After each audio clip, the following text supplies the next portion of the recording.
بسم الله الرحمن الرحيم رب اشرح لي صدري ويسر لي أمري واحلل عقدة من لساني يفقه قولي ربي زدني علما اللهم فقهنا في الدين اللهم إني أسألك علما نافعا وعملا متقبلا ورزقا طيبا ربي يسر ولا تعسر وتمم بالخير الصلاة والسلام على رسول الله الحمد لله رب العالمين. تو ہم نے آیا نمبر 40 تک کر لیا تھا، 40 تک سورہ مریم. تو انشاءاللہ اس کے آگے سے اب ہم شروع کریں گے. اعوذ باللہ من الشیطان الرجیم بسم اللہ الرحمن الرحیم. واذکر فی الکتاب ابراہیم انہ کان صدیقا نبیا اذ قال لأبيه يا أبت لما تعبد ما لا يسمع ولا يبصر ولا يغني عنك شيئا يا أبت إني قد جاءني من العلم ما لم يأتك فاتبعني أهدك صراطا سويا يا أبت لا تعبد الشيطان إن الشیطان کان للرحمن عصیا. صدق اللہ العظیم. آیہ نمبر 41 سے میں شروع کریں انشاءاللہ. اور اس کتاب میں ابراہیم کا قصہ بیان کرو، بے شک وہ ایک راست باز انسان اور ایک نبی تھا. انہیں ذرا اس موقع کی یاد دلاؤ جبکہ اس نے اپنے باپ سے کہا کہ ابا جان، آپ کیوں ان چیزوں کی عبادت کرتے ہیں جو نہ سنتی ہیں نہ دیکھتی ہیں اور نہ آپ کا کوئی کام بنا سکتی ہیں. یہ آیت اس لحاظ سے امپورٹنٹ ہے کہ ابراہیم علیہ السلام کے ذریعے ہمیں کیا پتہ چل رہا ہے کہ انہوں نے اپنے والد سے بات بہت عزت سے کر رہے ہیں، رسپیکٹ سے کر رہے ہیں، مگر جو غلطی ان کے اندر تھی اس کی طرف پن پوائنٹ کر رہے ہیں. مطلب تو میرے اور آپ کے لیے بھی یہ نا، بعض دفعہ جب ہم یہ ریزن دیتے ہیں کہ ہم اس لیے کچھ کر رہے ہیں کیونکہ ہمارے ماں باپ دادا یہ کرتے تھے اس طرح، اور ان کو ہم روک نہیں سکتے، ان کو ہم کہہ نہیں سکتے. ہم بالکل کہہ سکتے ہیں، ہم ان کو ان کی رسپیکٹ کے اندر رہتے ہوئے جہاں پر دین کی بات آتی ہے ان کو ان کی غلطی پوائنٹ آؤٹ کر سکتے ہیں. اگر کوئی آپ کو لگتا ہے کہ کسی بدعت میں وہ ہے یا کسی غلط چیز میں، so we can point out. یہ مطلب اس میں ہاں بہت زیادہ ضروری یہ ہے کہ ہم اپنے لب و لہجے کو تمیزدار رکھیں اور مطلب ان کی جو رسپیکٹ ہے اس میں کمی نہ آئے، لیکن جو صحیح بات ہے وہ ان کو ان تک پہنچانی ہے. اور دین کے معاملے میں ہمارے دین نے ہمیں یہ سکھایا کہ دین کے معاملے میں ہمیں بالکل اللہ تعالیٰ نے کہا ہے کہ پرائیورٹی اللہ تعالیٰ کو دی جائے گی. مطلب کہ دین کے معاملے میں اگر ماں باپ کسی غلط طرف لے جا رہے ہیں، کوئی غلط بات کر رہے ہیں، تو جسٹ بیکاز قرآن کہتا ہے کہ ماں باپ کے سامنے اونچی آواز سے نہ بولو اور اف تک نہ کرو، تو یہ مطلب نہیں کہ اب وہ دین کے بارے میں بھی جو غلط بات کہہ رہے ہیں وہ بھی مجھے ماننی پڑے گی کیونکہ میری ماں نے کہا یا میرے باپ نے کہا. ایسا بالکل نہیں ہے. اللہ تعالیٰ will always come first, priority ہمارے دین کی ہے، پھر اس کے بعد جو بھی ہے وہ ماں باپ کا اس کے بعد رتبہ آتا ہے. ٹھیک ہے، تو یہ بھی چیز ہمیں دماغ میں رکھنی ہے. ابا جان، میرے پاس ایک ایسا علم آیا ہے جو آپ کے پاس نہیں آیا، آپ میرے پیچھے چلے، میں آپ کو سیدھا راستہ بتاؤں گا. ابا جان، ابھی دیکھ رہے ہیں بار بار یا ابتی ابا جان، مطلب وہ یہ اپنی محبت کو شو کر رہے ہیں. وہ ابا جان، آپ شیطان کی بندگی نہ کریں، شیطان تو رحمان کا نافرمان ہے. ابا جان، مجھے ڈر ہے کہ کہیں آپ رحمان کے عذاب میں مبتلا نہ ہو جائیں اور شیطان کے ساتھی بن کر رہے ہیں. باپ نے کہا ابراہیم، کیا تو میرے معبودوں سے پھر گیا ہے؟ اگر تو باز نہ آیا تو میں تجھے سنسار کر دوں گا، بس تو ہمیشہ کے لیے مجھ سے الگ ہو جا. کیونکہ انہوں نے گھر سے پھر نکال دیا تھا، ان کے باپ نے ان کو نکال دیا. ابراہیم نے کہا سلام ہے آپ کو، میں اپنے رب سے دعا کروں گا کہ آپ کو معاف کر دے. میرا رب مجھ پر بڑا ہی مہربان ہے. میں آپ لوگوں کو بھی چھوڑتا ہوں اور ان ہستیوں کو بھی جنہیں آپ لوگ خدا کو چھوڑ کر پکارا کرتے ہیں. میں تو اپنے رب ہی کو پکاروں گا، امید ہے کہ میں اپنے رب کو پکار کے نامراد نہ رہوں گا. پس جب وہ ان لوگوں سے اور ان کے معبودان غیر اللہ سے جدا ہو گیا تو ہم نے اس کو اسحاق اور یعقوب جیسی اولاد دی اور ہر ایک کو نبی بنایا اور ان کو اپنی رحمت سے نوازا اور ان کو اچھی ناموری عطا کی. ہم سب جانتے ہیں حضرت ابراہیم کے 2 بیٹے تھے، پہلے اسماعیل علیہ السلام، اسحاق علیہ السلام، پھر اس اسحاق علیہ السلام کے آگے جو بیٹے تھے وہ یعقوب علیہ السلام، پھر یعقوب علیہ السلام کے بیٹے تھے یوسف علیہ السلام. لائک لائن سے پورے جن انبیاء آئے ہیں بعد میں سارے ابراہیم علیہ السلام کی یعنی اسحاق علیہ السلام کی سائٹ سے آئے ہیں. اور ذکر کرو اس کتاب میں موسیٰ کا، وہ ایک چیدہ شخص تھا اور رسول نبی تھا.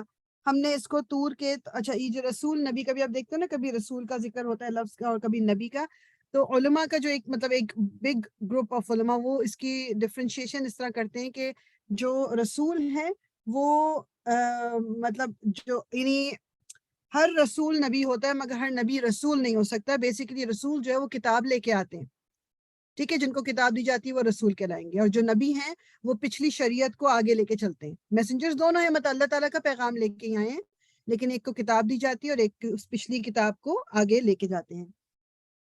اور رسول نبی تھا, ہم نے اس کو طور کے داہنی جانب سے پکارا اور راز کی گفتگو سے اس کو تقرب عطا کیا, اور اپنی مہربانی سے اس کے بھائی ہارون کو نبی بنا کر اسے مددگار کے طور پر دیا. اور اس کتاب میں اسماعیل کا ذکر کرو, وہ وعدے کا سچا تھا اور رسول نبی تھا. وہ اپنے گھر والوں کو نماز اور زکوٰۃ کا حکم دیتا تھا اور اپنے رب کے نزدیک ایک پسندیدہ شخص تھا. اور اس کتاب میں ادریس کا ذکر کرو, وہ ایک راست باز انسان اور ایک نبی تھا, اور اسے ہم نے بلند مقام پر اٹھایا تھا. یہ وہ پیغمبر ہیں جن پر اللہ نے انعام فرمایا آدم کی اولاد میں سے اور ان لوگوں کی نسل سے جنہیں ہم نے نوح کے ساتھ کشتی میں سوار کیا تھا. ہم سب جانتے ہیں کہ نوح علیہ السلام کے ٹائم پہ جو پورا جو اس وقت کی آپ کہہ لو دنیا تھی, زمین تھی, وہ تباہ ہو گئی تھی سیلاب کی وجہ سے. پھر جو لوگ اس کشتی میں سوار ہوئے تھے, جو جانور اس کشتی میں سوار ہوئے تھے, پھر آگے جو نسلیں چلی ہیں وہ ان سے چلی ہیں. ہم نے نوح کے ساتھ کشتی پر سوار کیا تھا, اور ابراہیم کی نسل سے اور اسرائیل کی نسل سے. اسرائیل کون ہے؟ یعقوب علیہ السلام کا جو ٹائٹل تھا وہ اسرائیل علیہ السلام تھا, ٹھیک ہے. اسرائیل اس لیے ان کو یہودیوں کو بنی اسرائیل کہا جاتا ہے قرآن کے اندر. اور یہ ان لوگوں میں سے تھے جن کو ہم نے ہدایت بخشی تھی اور برگزیدہ کیا. ان کا حال یہ تھا کہ جب رحمان کی آیات ان کو سنائی جاتی تو روتے ہوئے سجدے میں گر جاتے تھے. اب یہاں پر سجدہ آ گیا, پہلے سجدہ کر لیں پھر انشاءاللہ کنٹینیو کرتے ہیں.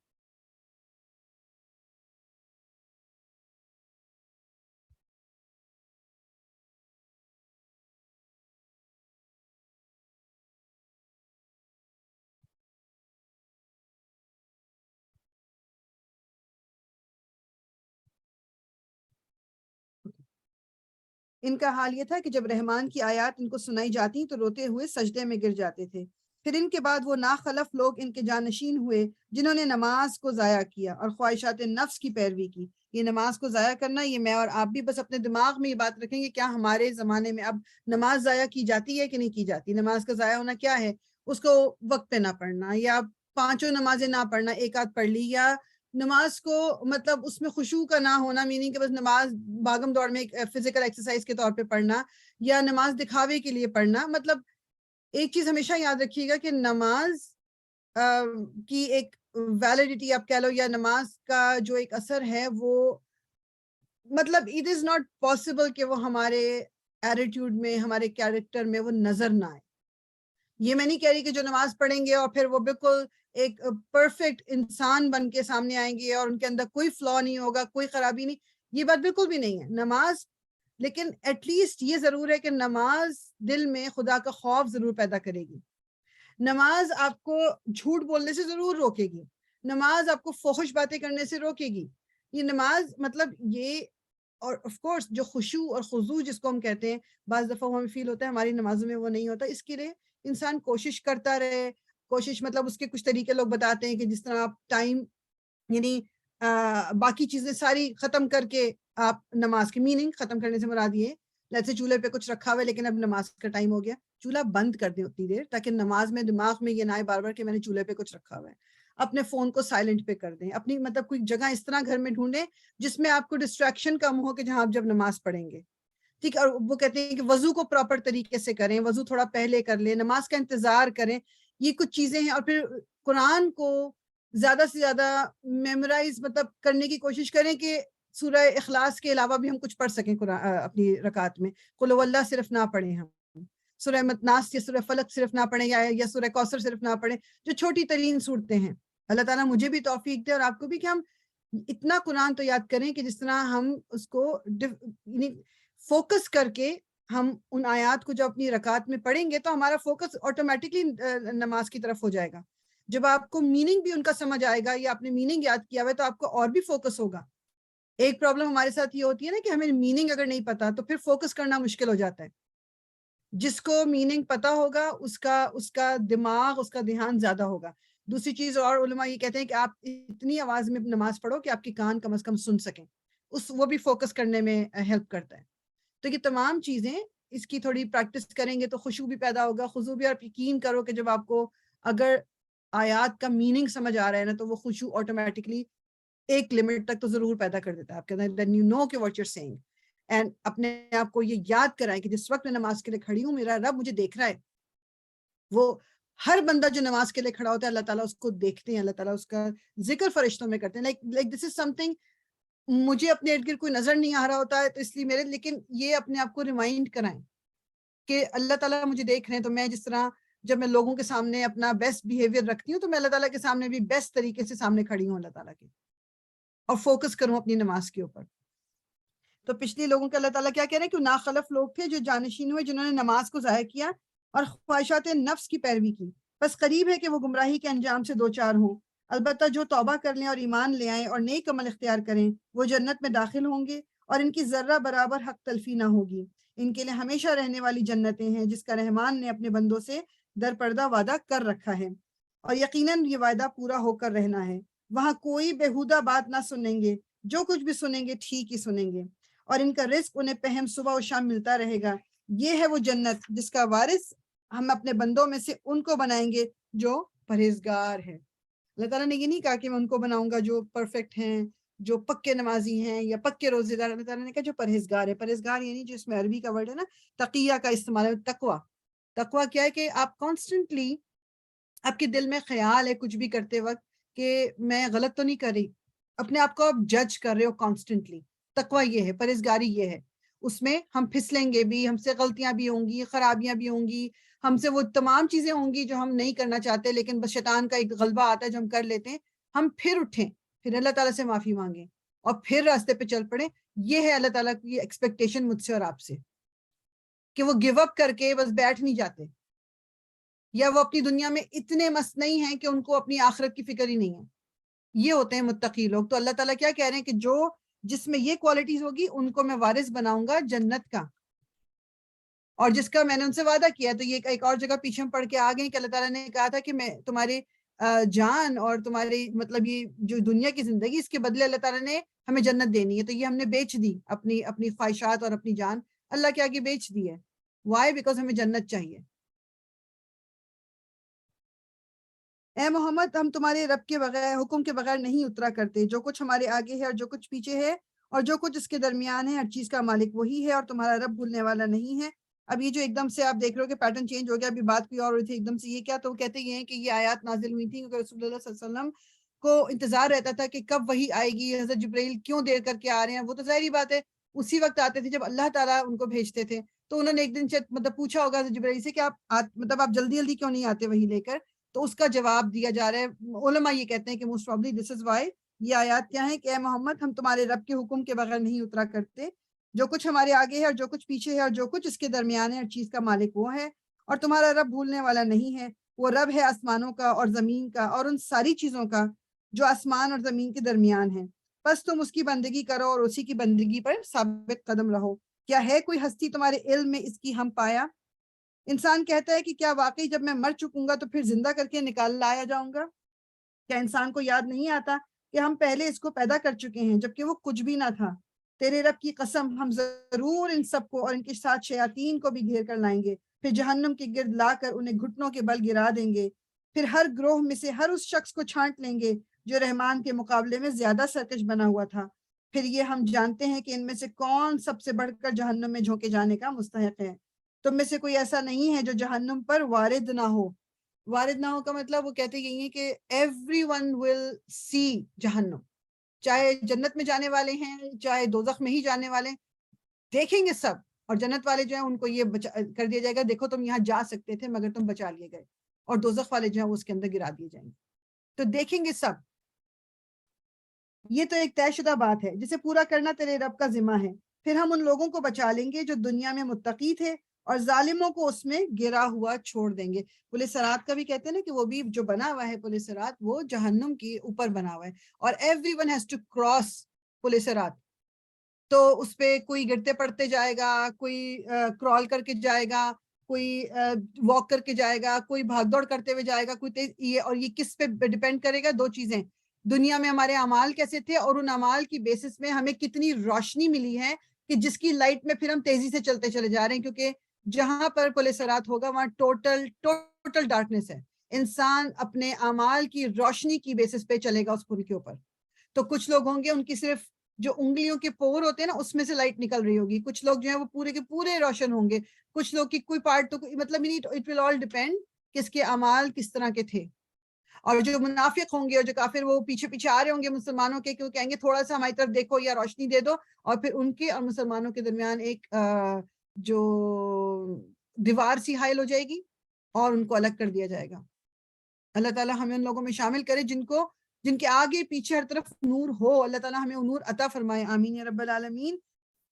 ان لوگوں کو جو ہماری کھلی کھلی آیات سنائی جاتی ہیں تو انکار کرنے والے ایمان لانے والوں سے کہتے ہیں, بتاؤ ہم دونوں گروہوں میں سے کون بہتر حالت میں ہے اور کس کی مجلسیں زیادہ شاندار ہیں.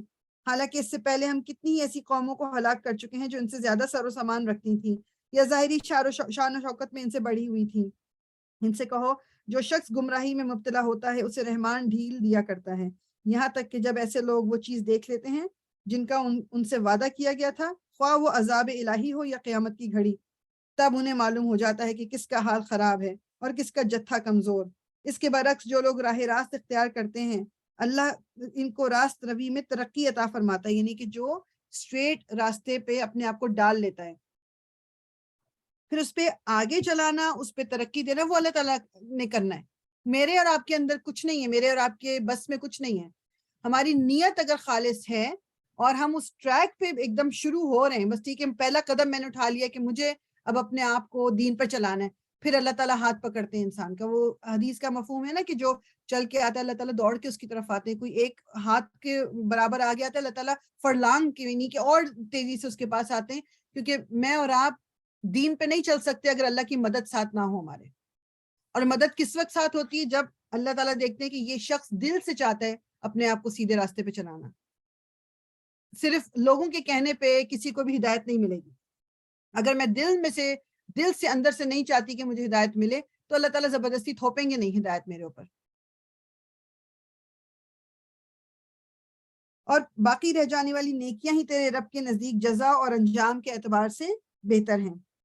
جی آیا نمبر 77 پہ اب شروع کرنا ہے. پھر تو نے دیکھا اس شخص کو جو ہماری آیات کو ماننے سے انکار کرتا ہے اور کہتا ہے کہ میں تو مال اور اولاد سے نوازا ہی جاتا رہوں گا. کیا اسے غیب کا پتہ چل گیا ہے یا اس نے رحمان سے کوئی عہد لے رکھا ہے؟ ہرگز نہیں, جو کچھ یہ بکتا ہے اسے ہم لکھ لیں گے اور اس کے لیے سزا میں اور زیادہ اضافہ کریں گے. جس سر و سامان اور لاؤ لشکر کا یہ ذکر کر رہا ہے وہ سب ہمارے پاس رہ جائے گا اور یہ اکیلا ہمارے سامنے حاضر ہوگا.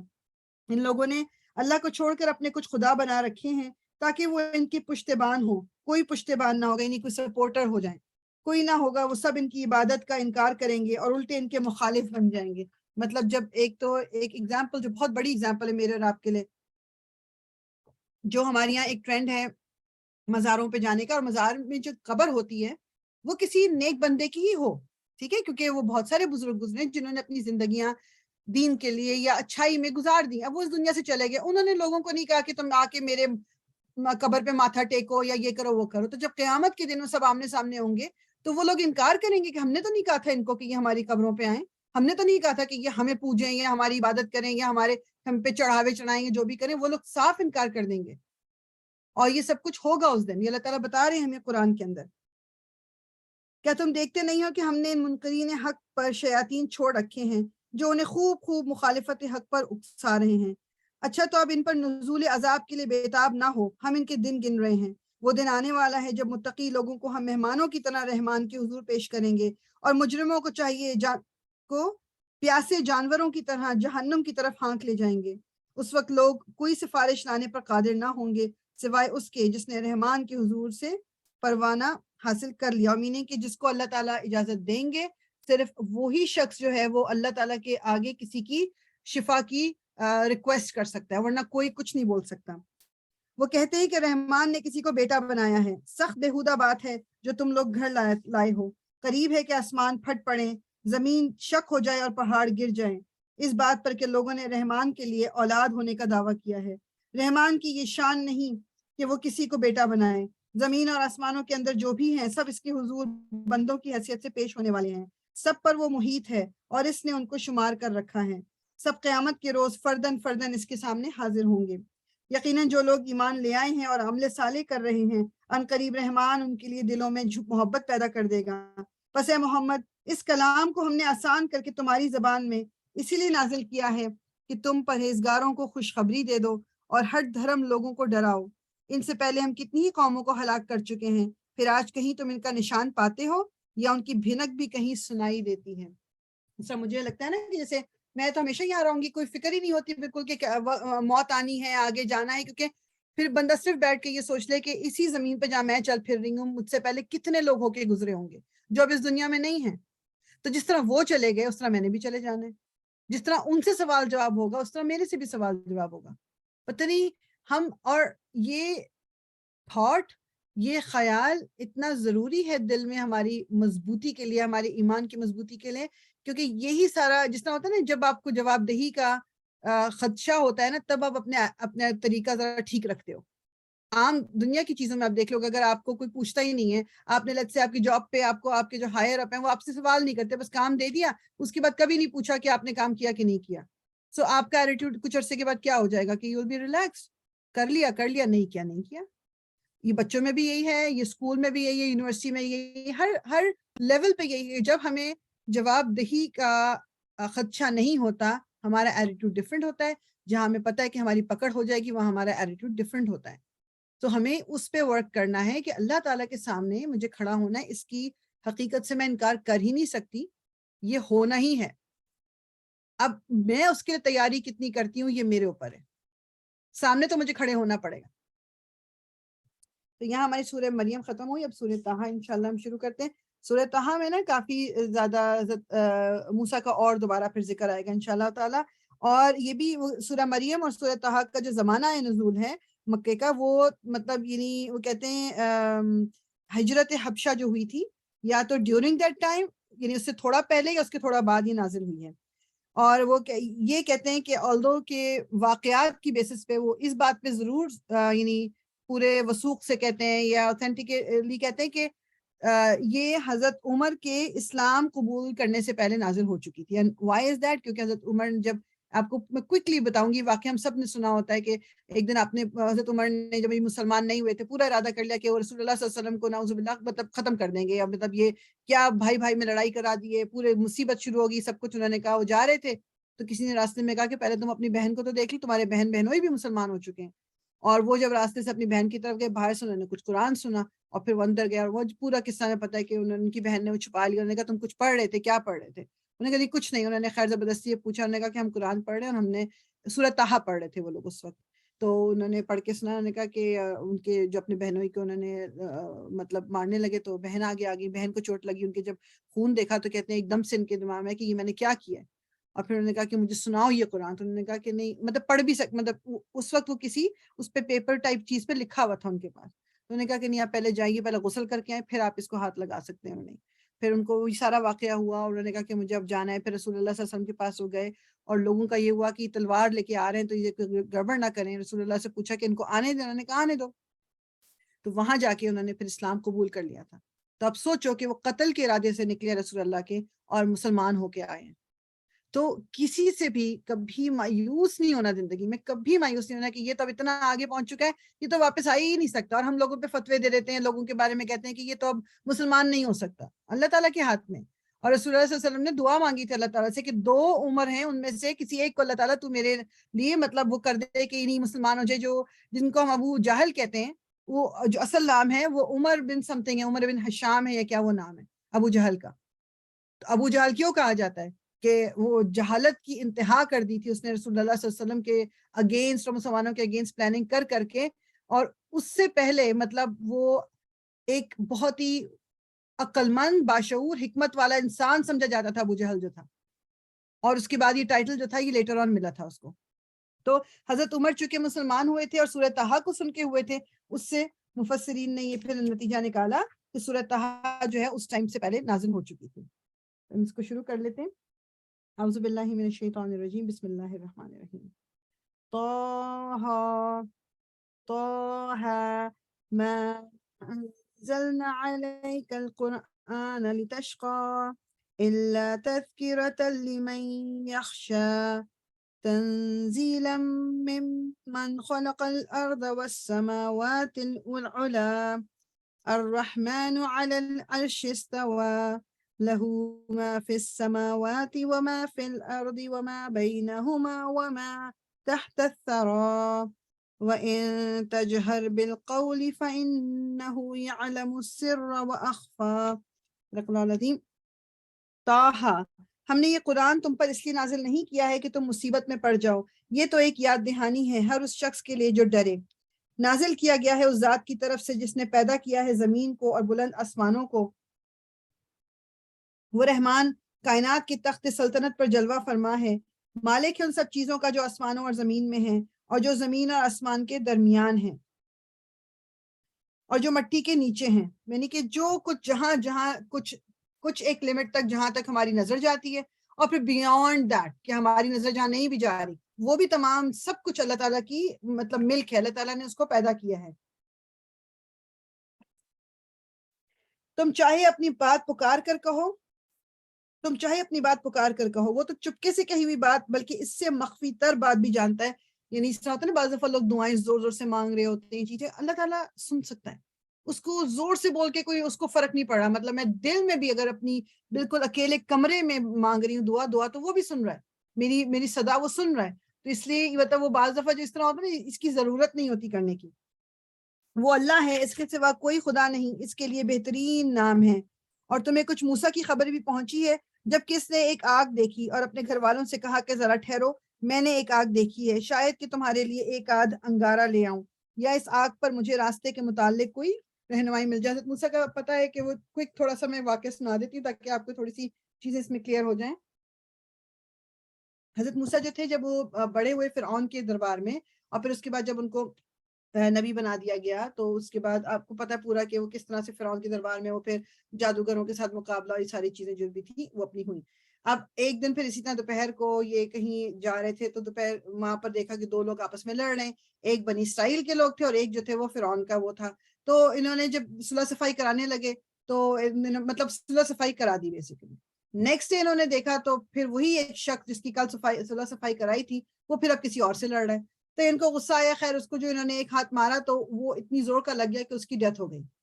پھر ان کو ان کے ایک جو مطلب وہ بتاتے ہیں ہسٹری میں اس طرح پتہ چلتا ہے کہ جی وہ ایک ان کا مطلب دوست ہی ہوگا جو فرعون کی حکومت میں تھا، اور وہ بھی کہتے ہیں کہ شاید وہ مسلمان ہو گیا تھا مگر اسے بتایا ہوا نہیں تھا، واللہ عالم۔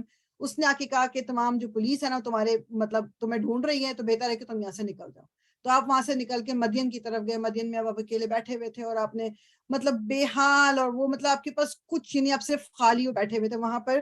آپ کی وہ جو دعا جو ہے جو ہم آئی ڈونٹ نو آپ لوگوں کو پتہ ہے کہ انہوں نے دعا مانگی تھی نا، ربی لما انزلت الیہ من خیر فقیر، کہ رب تو اپنی طرف سے جو بھی مجھے دے گا میں اس کا فقیر ہوں، اس کی مجھے ضرورت ہے۔ اور یہ بہترین دعا ہے، اس کو ضرور اپنی روٹین میں شامل کر لیں۔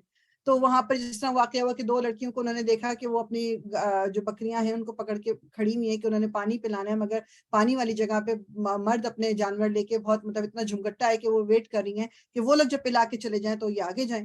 تو انہوں نے ان سے ان کی بکریاں لے کے ان کو لے جا کے پانی وانی پلا کے ان کو بکریاں لا کے راس دے دی، اور وہ وہاں سے لے کے واپس آئیں تو انہوں نے اپنے والد، ان کا نام شعیب ہے۔ اب وہ اس کے بارے میں یہ کنفیوژن ہے کہ وہ شعیب وہ ہیں جو نبی تھے یا وہ شعیب جو ہیں وہ کوئی اور تھے، واللہ عالم، لیکن وہ کہتے ہیں وہ بھی کوئی نیک انسان تھے۔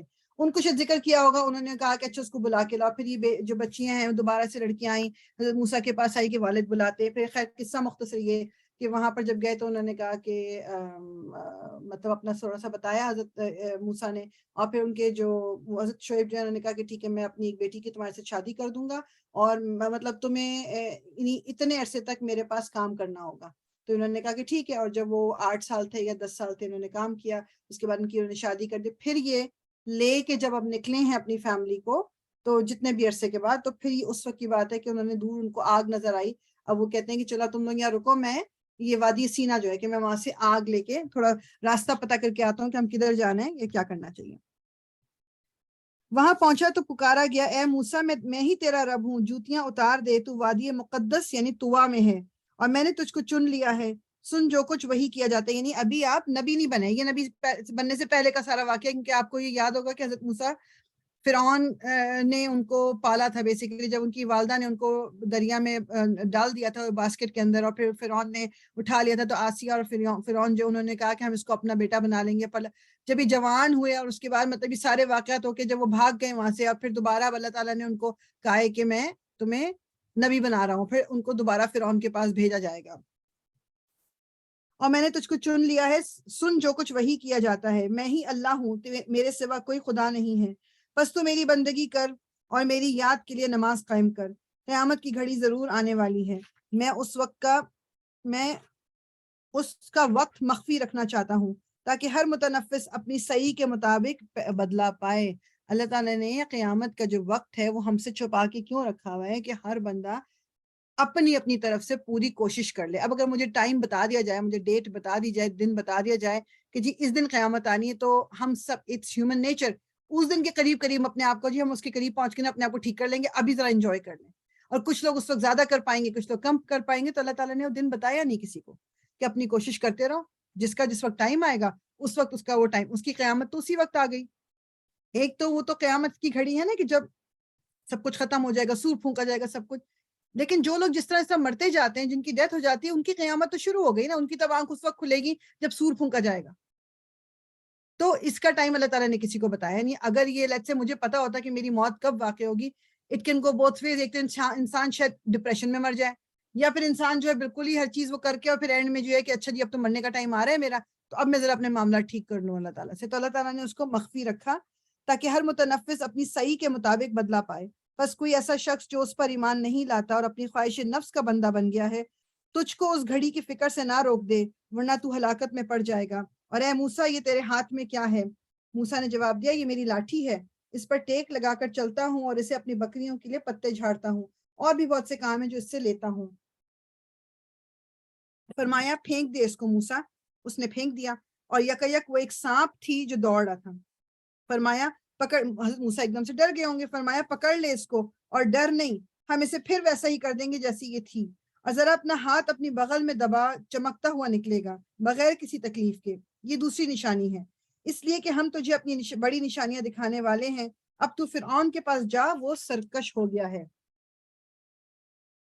موسیٰ نے عرض کیا، پروردگار میرا سینہ کھول دے. یہ وہ دعا ہے جو میں کلاس شروع کرنے سے پہلے بھی پڑھتی ہوں، سب کو آتی بھی ہوگی. یہ جو آپ کی بنتی ہے آیا نمبر 25، 26، 27، 28. ٹھیک ہے، کیا ہے؟ رب اشرح لی صدری ویسر لی امری واحلل عقدۃ من لسانی یفقہوا قولی. موسیٰ نے عرض کیا، پروردگار میرا سینہ کھول دے اور میرے کام کو میرے لیے آسان کر دے، اور میری زبان کی گرہ سلجھا دے تاکہ لوگ میری بات سمجھ سکیں، اور میرے لیے میرے اپنے کنبے سے ایک وزیر مقرر کر دے، ہارون جو میرا بھائی ہے، جس کے ذریعے میرا ہاتھ مضبوط کر اور اس کو میرے ساتھ اس کے میرے کام میں شریک کر دیں تاکہ ہم خوب تیری پاکی بیان کریں اور خوب تیرا چرچا کریں. تو ہمیشہ ہمارے حال پر نگران رہا ہے. فرمایا دیا گیا جو تو نے مانگا. اے موسیٰ ہم نے پھر ایک مرتبہ تجھ پر احسان کیا. یاد کرو وہ وقت جب کہ ہم نے تیری ماں کو اشارہ کیا، ایسا اشارہ جو وحی کے ذریعے سے ہی کیا جاتا ہے کہ اس بچے کو صندوق میں رکھ دے اور صندوق کو دریا میں ڈال دے. دریا اسے ساحل پر پھینک دے گا اور اسے میرا دشمن اور اس بچے کا دشمن اٹھا لے گا. مطلب یہ کبھی بیٹھ کے سوچے کہ فرعون جو کہ مطلب اپنے آپ کو رب کہتا تھا، اور اسلام کا لیٹر ہم دیکھیں کس طرح وہ اس نے دشمنی کی ہوئی تھی بنی اسرائیل سے بھی اور موسیٰ علیہ السلام سے، اسی کے محل میں آپ کی پرورش ہوئی ہے. اور یہ جو اللہ تعالیٰ نے کہا، ان کی والدہ تو نبی یا رسول نہیں تھی، لیکن وہی ان کو بھی کی گئی، یعنی وہی کے ذریعے ان کو بتایا گیا، ان کے دل میں ڈالا گیا کہ اس بچے کو، آپ سوچو ایک نیو بورن بیبی کو کس ماں کا دل چاہے گا کہ اس کو ایک ٹوکری میں ڈال کے پانی میں ڈال دیا. مطلب امیجن کریں کہ اس وقت ان کا دل کا حال کیا ہوگا. لیکن ہم دیکھتے ہیں اللہ تعالیٰ نے ان کو اس پہ بھی ذرا یہ کہہ لو کہ آسانی کی، ان کو مطلب ان کو ایک امید دلائی کہ ہم تمہارے اس کے پاس واپس تمہارے پاس اس کو واپس لے آئیں گے، اور ان کے دل میں ایک ایسا اطمینان ڈال دیا کہ وہ یہ چیز کرنے پہ راضی ہو گئی.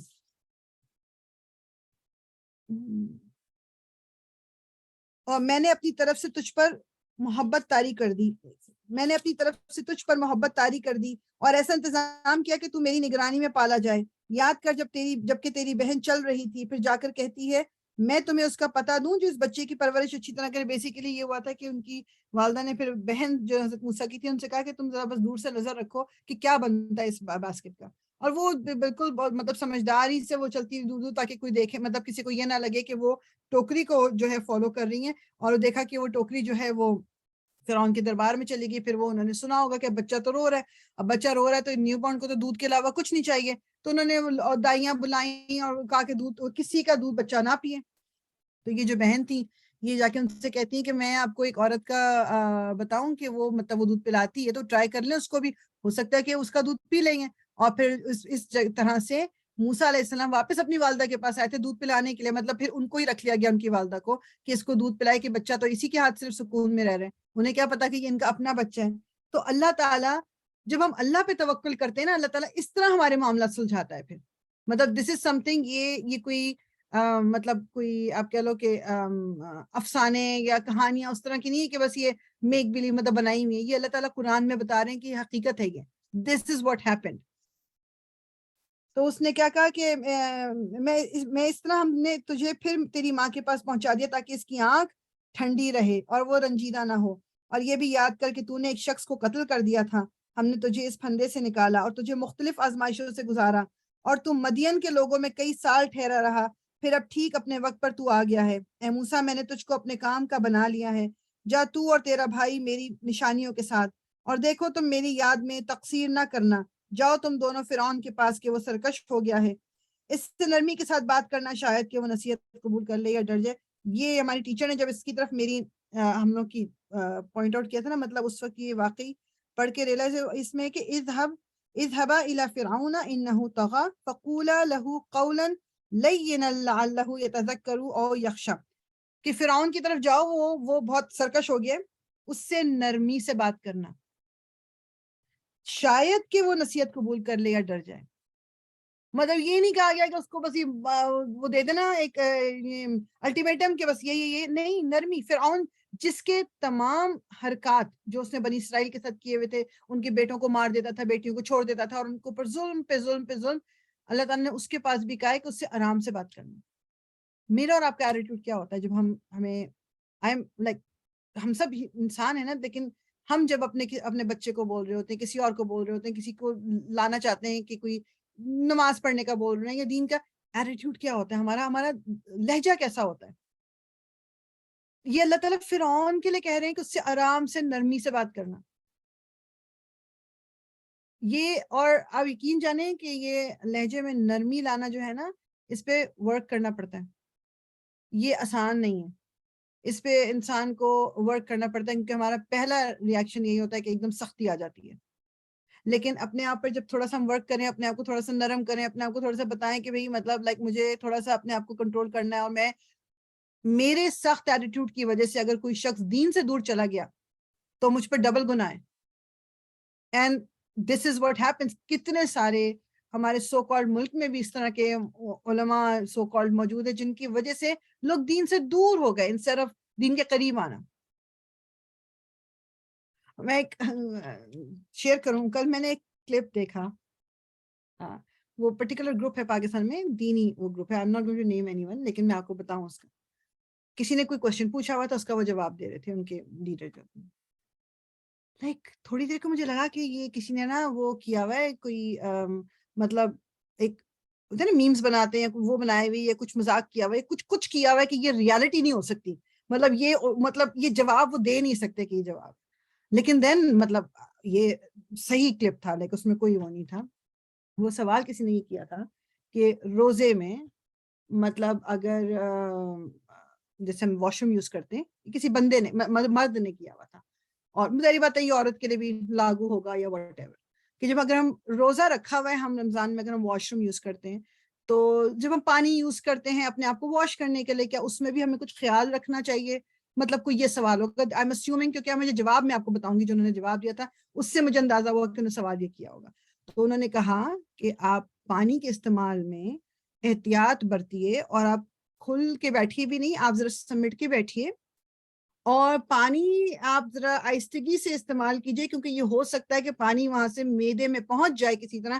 اگر آپ سانس آرام سے لیجئے، سانس ریگولر مت لیجئے، سانس رک کے ذرا آہستہ سانس لیجئے جب اپنے آپ کو واش کر رہے ہیں، کیونکہ ہو سکتا ہے پانی کوئی جو ہے معدے میں پہنچ جائے، اس کے ذریعے آپ دھوتے ہوئے آپ کے، تو آپ کا روزہ اس کے بعد آپ کا روزہ ختم ہو جائے گا, روزہ ٹوٹ جائے گا.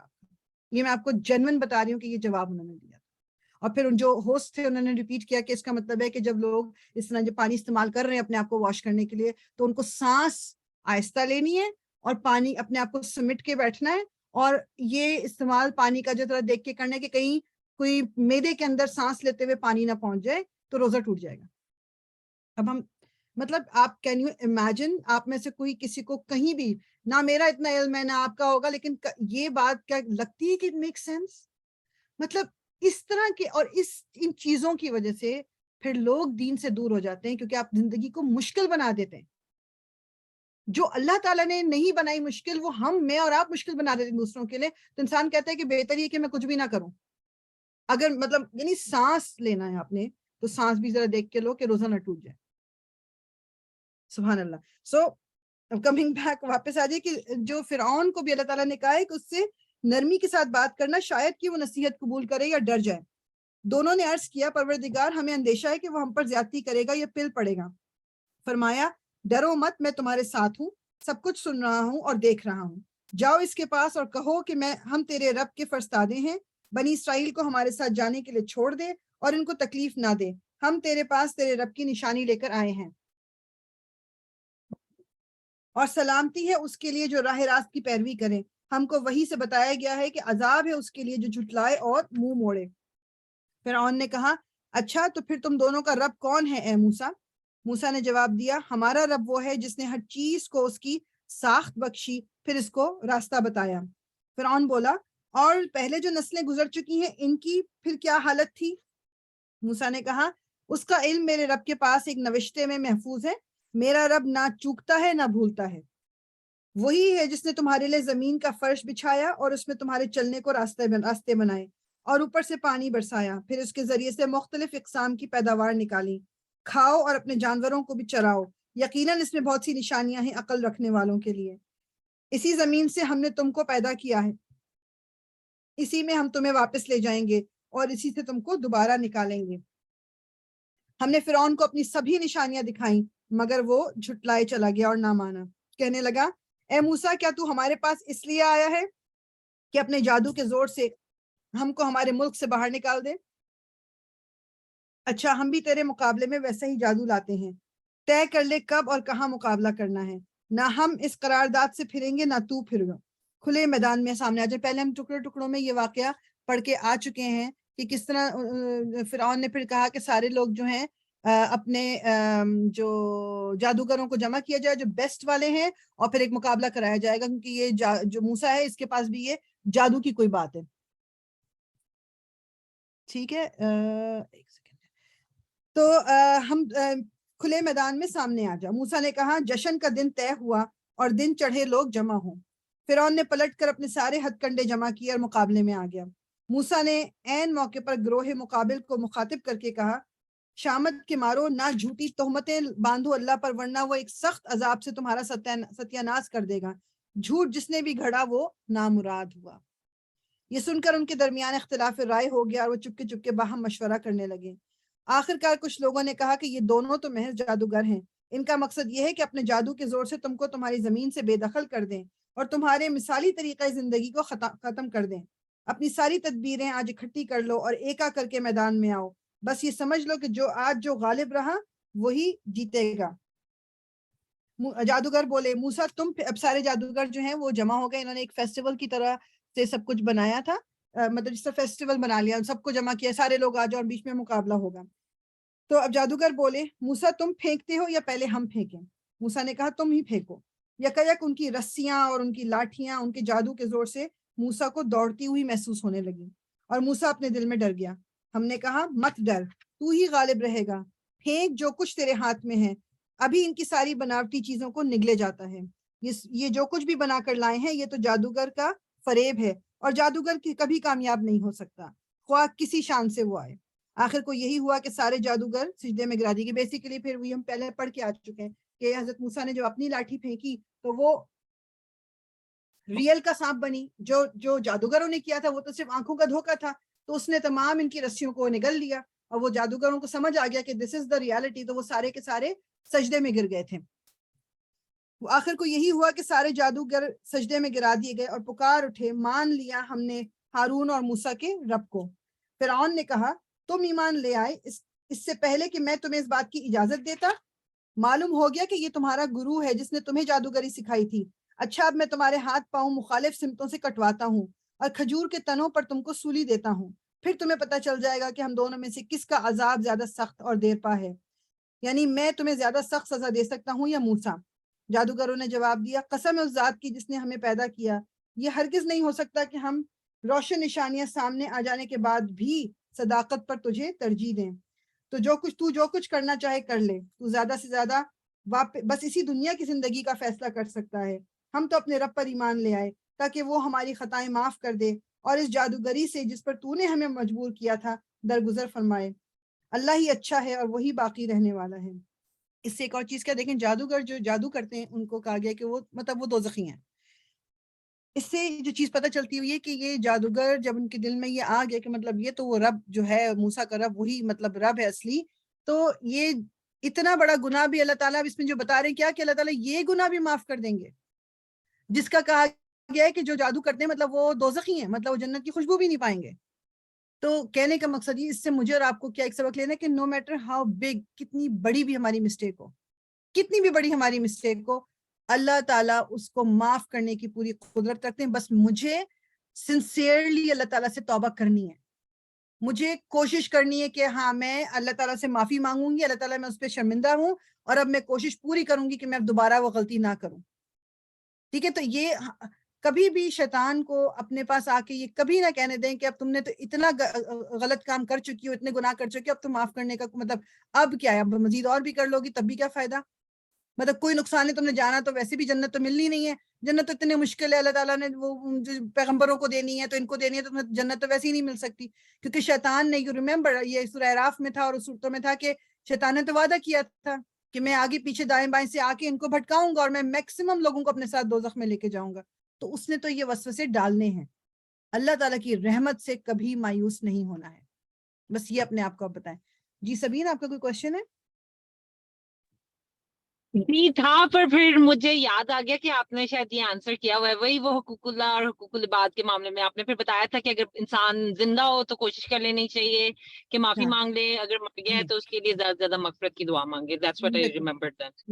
یس جزاک اللہ خیر، ریمائنڈ کرانے کا بھی میں دوبارہ یہ بات وہ کر دیتی ہوں کہ جو اگر کسی کے ساتھ آپ نے زیادتی کی ہے تو اس سے معافی مانگنا ضروری ہے before Allah can forgive you۔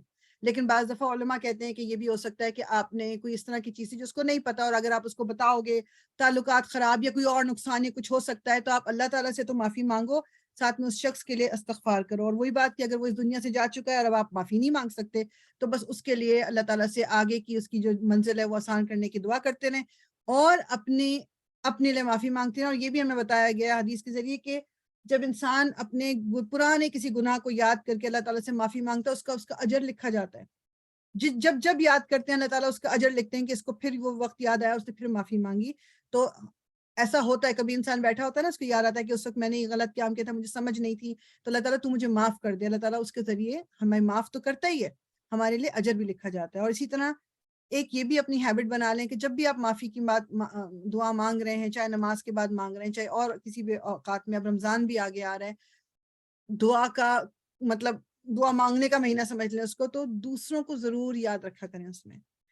پہلی چیز اپنے ارد گرد اپنی فیملی، اپنے جاننے والے، اپنے قریبی لوگ، اپنے دوست احباب، اپنے ساتھ جو بھی، اور پھر مسلم امہ ان جنرل سب کے لیے دعا مانگا کریں اللہ تعالیٰ، کیونکہ یہ بھی ہمیں حدیث کے ذریعے پتہ ہے کہ ہم جب ایک مسلمان کسی اپنے دوسرے بھائی کے لیے جو دعا مانگتا ہے اللہ تعالیٰ وہی دعا اس کے لیے قبول کر لیتے ہیں۔ جو دوسرے کے لیے آپ مانگو کہ اللہ تعالیٰ اس کا یہ مشکل وقت آیا ہوا یا اس کو صحت دے، تو وہی چیز آپ کے لیے بھی پوری ہوگی۔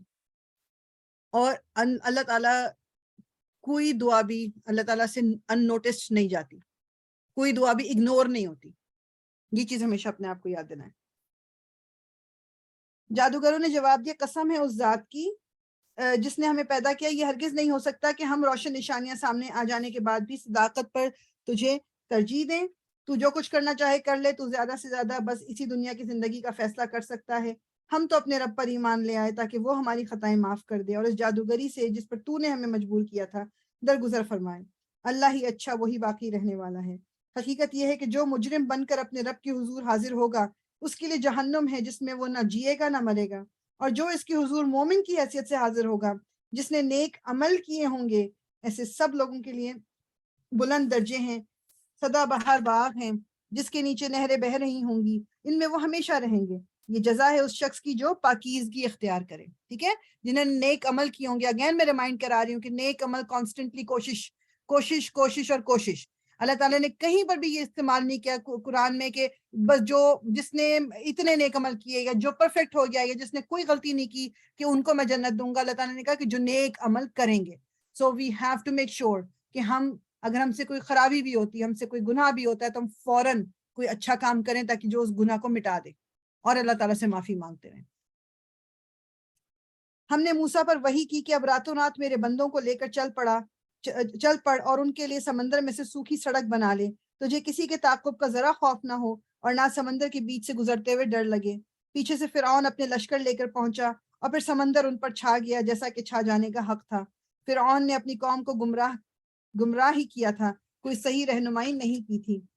اے بنی اسرائیل، ہم نے تم کو تمہارے دشمن سے نجات دی اور طور کے دائیں جانب تمہاری حاضری کے لیے وقت مقرر کیا اور تم پر من و سلوہ اتارا۔ کھاؤ ہمارا دیا ہوا پاک رزق اور اسے کھا کر سرکشی نہ کرو، ورنہ تم پر میرا غضب ٹوٹ پڑے گا، اور جس پر میرا غضب ٹوٹا وہ پھر گر کر ہی رہا۔ البتہ جو توبہ کر لے اور ایمان لے آئے اور نیک عمل کرے پھر سیدھا چلتا رہے، اس کے لیے میں بہت درگزر کرنے والا ہوں۔ یہ بات بس اپنے دماغ میں، یہ جو میں بات کر رہی تھی پہلے بھی، یہ بس یاد کر لیں اس چیز کو۔ اور کیا چیز تمہیں اپنی قوم سے پہلے لے آئی موسیٰ؟ یہ وہی بات کہ جب انہوں نے پھر وہ بنا لیا تھا ایک بچڑے کو اپنا معبود، اور وہ سونا پگھلا کے، اور پھر جب ان کو کہا گیا کہ اچھا جو ان کے لیڈر ہیں ہر قبیلے کے، ان کو اللہ تعالیٰ نے کہا کہ ان سب کو لے کے آؤ میرے پاس، اور ان سے پہلے ہی حضرت موسیٰ پہلے ہی پہنچ گئے، یعنی ان لوگوں کے ساتھ نہیں پہنچے، پہلے ہی پہنچ گئے حضرت موسیٰ وہاں پر۔ تو اللہ تعالیٰ کہہ رہے ہیں کہ تمہیں کون اپنی قوم سے پہلے لے آئی؟ کیا بات تمہیں اپنے قوم سے پہلے لے آئی موسیٰ؟ اس نے عرض کیا وہ بس میرے پیچھے آ ہی رہے ہیں، میں جلدی کر کے تیرے حضور آ گیا ہوں اے میرے رب، تاکہ تو مجھ سے خوش ہو جائے۔ مطلب وہ ایک امیجن کریں نا کہ اللہ تعالیٰ سے ان کو، مطلب موسیٰ کوئی شرف حاصل ہے کہ اللہ تعالیٰ نے ڈائریکٹ ان سے بات کی ہے، تو وہ تو نہیں کہ انتظار نہیں ہو رہا، وہ جلدی جلدی پہلے پہنچ گئے تاکہ اللہ تعالیٰ ان سے راضی ہو جائیں۔ فرمایا اچھا تو سنو، ہم نے تمہارے پیچھے تمہاری قوم کو آزمائش میں ڈال دیا اور سامری نے انہیں گمراہ کر ڈالا۔ موسیٰ سخت غصے اور رنج کی حالت میں اپنی قوم، اچھا نہیں سوری، یہ والی جو بات ہے کہ کیا چیز تمہیں پہلے لے آئی اپنے قوم سے، بیسیکلی یہ جو پہلی دفعہ جب اللہ تعالیٰ نے جب حضرت موسیٰ کو دوبارہ مطلب بلایا تھا، اور پھر ان کے پیچھے لوگوں نے یہ حرکت کر لی، اور پھر اب وہ دوبارہ جب واپس آئی حضرت موسیٰ، یہ جا کر اس نے کہا اے میری قوم کے لوگوں، کیا تمہارے رب نے تم سے اچھے وعدے نہیں کیے تھے؟ کیا تمہیں دن لگ گئے ہیں، یا تم اپنے رب کا غضب ہی اپنے اوپر لانا چاہتے تھے کہ تم نے مجھ سے وعدہ خلافی کی؟ انہوں نے جواب دیا ہم نے آپ سے وعدہ خلافی کچھ اپنے اختیار سے نہیں کی، معاملہ یہ ہوا کہ لوگوں کے زیورات کے بوجھ سے ہم لد گئے تھے اور ہم نے بس ان کو پھینک دیا تھا۔ یعنی اب وہ ریزن کیا دے رہے ہیں کہ یہ جو سونے کا بچڑا بنا ہے یہ اس لیے بنا کہ وہ اتنا وزن اٹھا کے جو ہم بھاگ کے پانی دریا کراس کر کے آئے ہیں، وادی سینا میں ادھر جو ہم آئے ہیں، اب یہاں پر کوئی ظاہر بات بستر خیمہ کچھ بھی نہیں ہے، ہم تو ویسے ہی آ گئے، تو یہ اتنا بوجھ تھا جو انہوں نے یہ کیا تھا کہ سونا جتنا تھا اپنے ساتھ اٹھا کے لے آئے تھے۔ اب وہ کہتے ہیں جی اس کے وزن سے ہم تلے لدے ہوئے تھے، ہم نے تو صرف اٹھا کے اس کو یوں سائڈ پہ پھینکا ہے، اور وہ جو ہے وہ مطلب اس کا یہ آگے سے یہ ہو گیا۔ پھر اسی طرح سامری نے بھی کچھ ڈالا اور ان کے لیے ایک بچڑے کی مورت بنا کر نکال لایا جس میں سے بیل کی سی آواز نکلتی تھی۔ لوگ پکار اٹھے یہی ہے تمہارا خدا اور موسیٰ کا خدا؟ موسیٰ اسے بھول گیا، کیا وہ دیکھتے نہ تھے کہ نہ وہ ان کی بات کا جواب دیتا ہے، نہ ان کے نفع و نقصان کا کچھ اختیار رکھتا ہے۔ ہارون موسیٰ کے آنے سے پہلے ہی ان لوگوں سے کہہ چکا تھا کہ لوگوں تم اس کی وجہ سے فتنے میں پڑ گئے ہو، تمہارا رب تو رحمان ہے، بس تم میری پیروی کرو اور میری بات مانو۔ مگر انہوں نے اس سے کہہ دیا کہ ہم تو اسی کی پرستش کرتے رہیں گے جب تک موسیٰ واپس نہ آئے۔ موسیٰ قوم کو ڈانٹنے کے بعد ہارون کی طرف پلٹا اور بولا ہارون تم نے جب دیکھا تھا کہ یہ گمراہ ہو رہے ہیں تو کس چیز نے تمہارا ہاتھ پکڑا تھا کہ میرے طریقے پر عمل نہ کرو؟ کیا تم نے میرے حکم کی خلاف ورزی کی ہے؟ ہارون نے جواب دیا اے میری ماں کے بیٹے، میری داڑھی نہ پکڑ، نہ میرے سر کے بال کھینچ، مجھے اس بات کا ڈر تھا کہ تو آ کر کہے گا کہ تو نے بنی اسرائیل میں پھوٹ ڈال دی اور میری بات کا پاس نہ کیا۔ موسیٰ نے کہا اور سامری تیرا کیا معاملہ ہے؟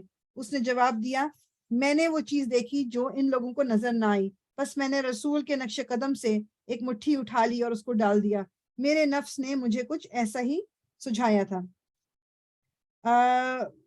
ایک وہ اس کی تھوڑی سی میں آپ کو یہ بتا دوں پیچھے جو انہوں نے کہا ہے کہ جو دو گروپس ہیں مفسرین کے, انہوں نے اس کا کہا ہے کہ شاید سامری نے جو آیت ہے اس کا مطلب انہوں نے یہ نکالا کہ شاید سامری نے رسول یعنی رسول کا ذکر, رسول کا جو ٹائٹل ہے نا ان کے لیے بھی استعمال ہو چکا ہے قرآن میں حضرت جبریل کے لیے. تو کہتے ہیں کہ سامری نے شاید حضرت جبریل کو گزرتے ہوئے دیکھ لیا اور ان کے نقش قدم سے ایک مٹھی مٹی کی اٹھا لی, اور اس مٹی کی کرامت یہ تھی کہ جب اسے بچڑے کے بت پر ڈالی گئی تو اس میں زندگی پیدا ہو گئی.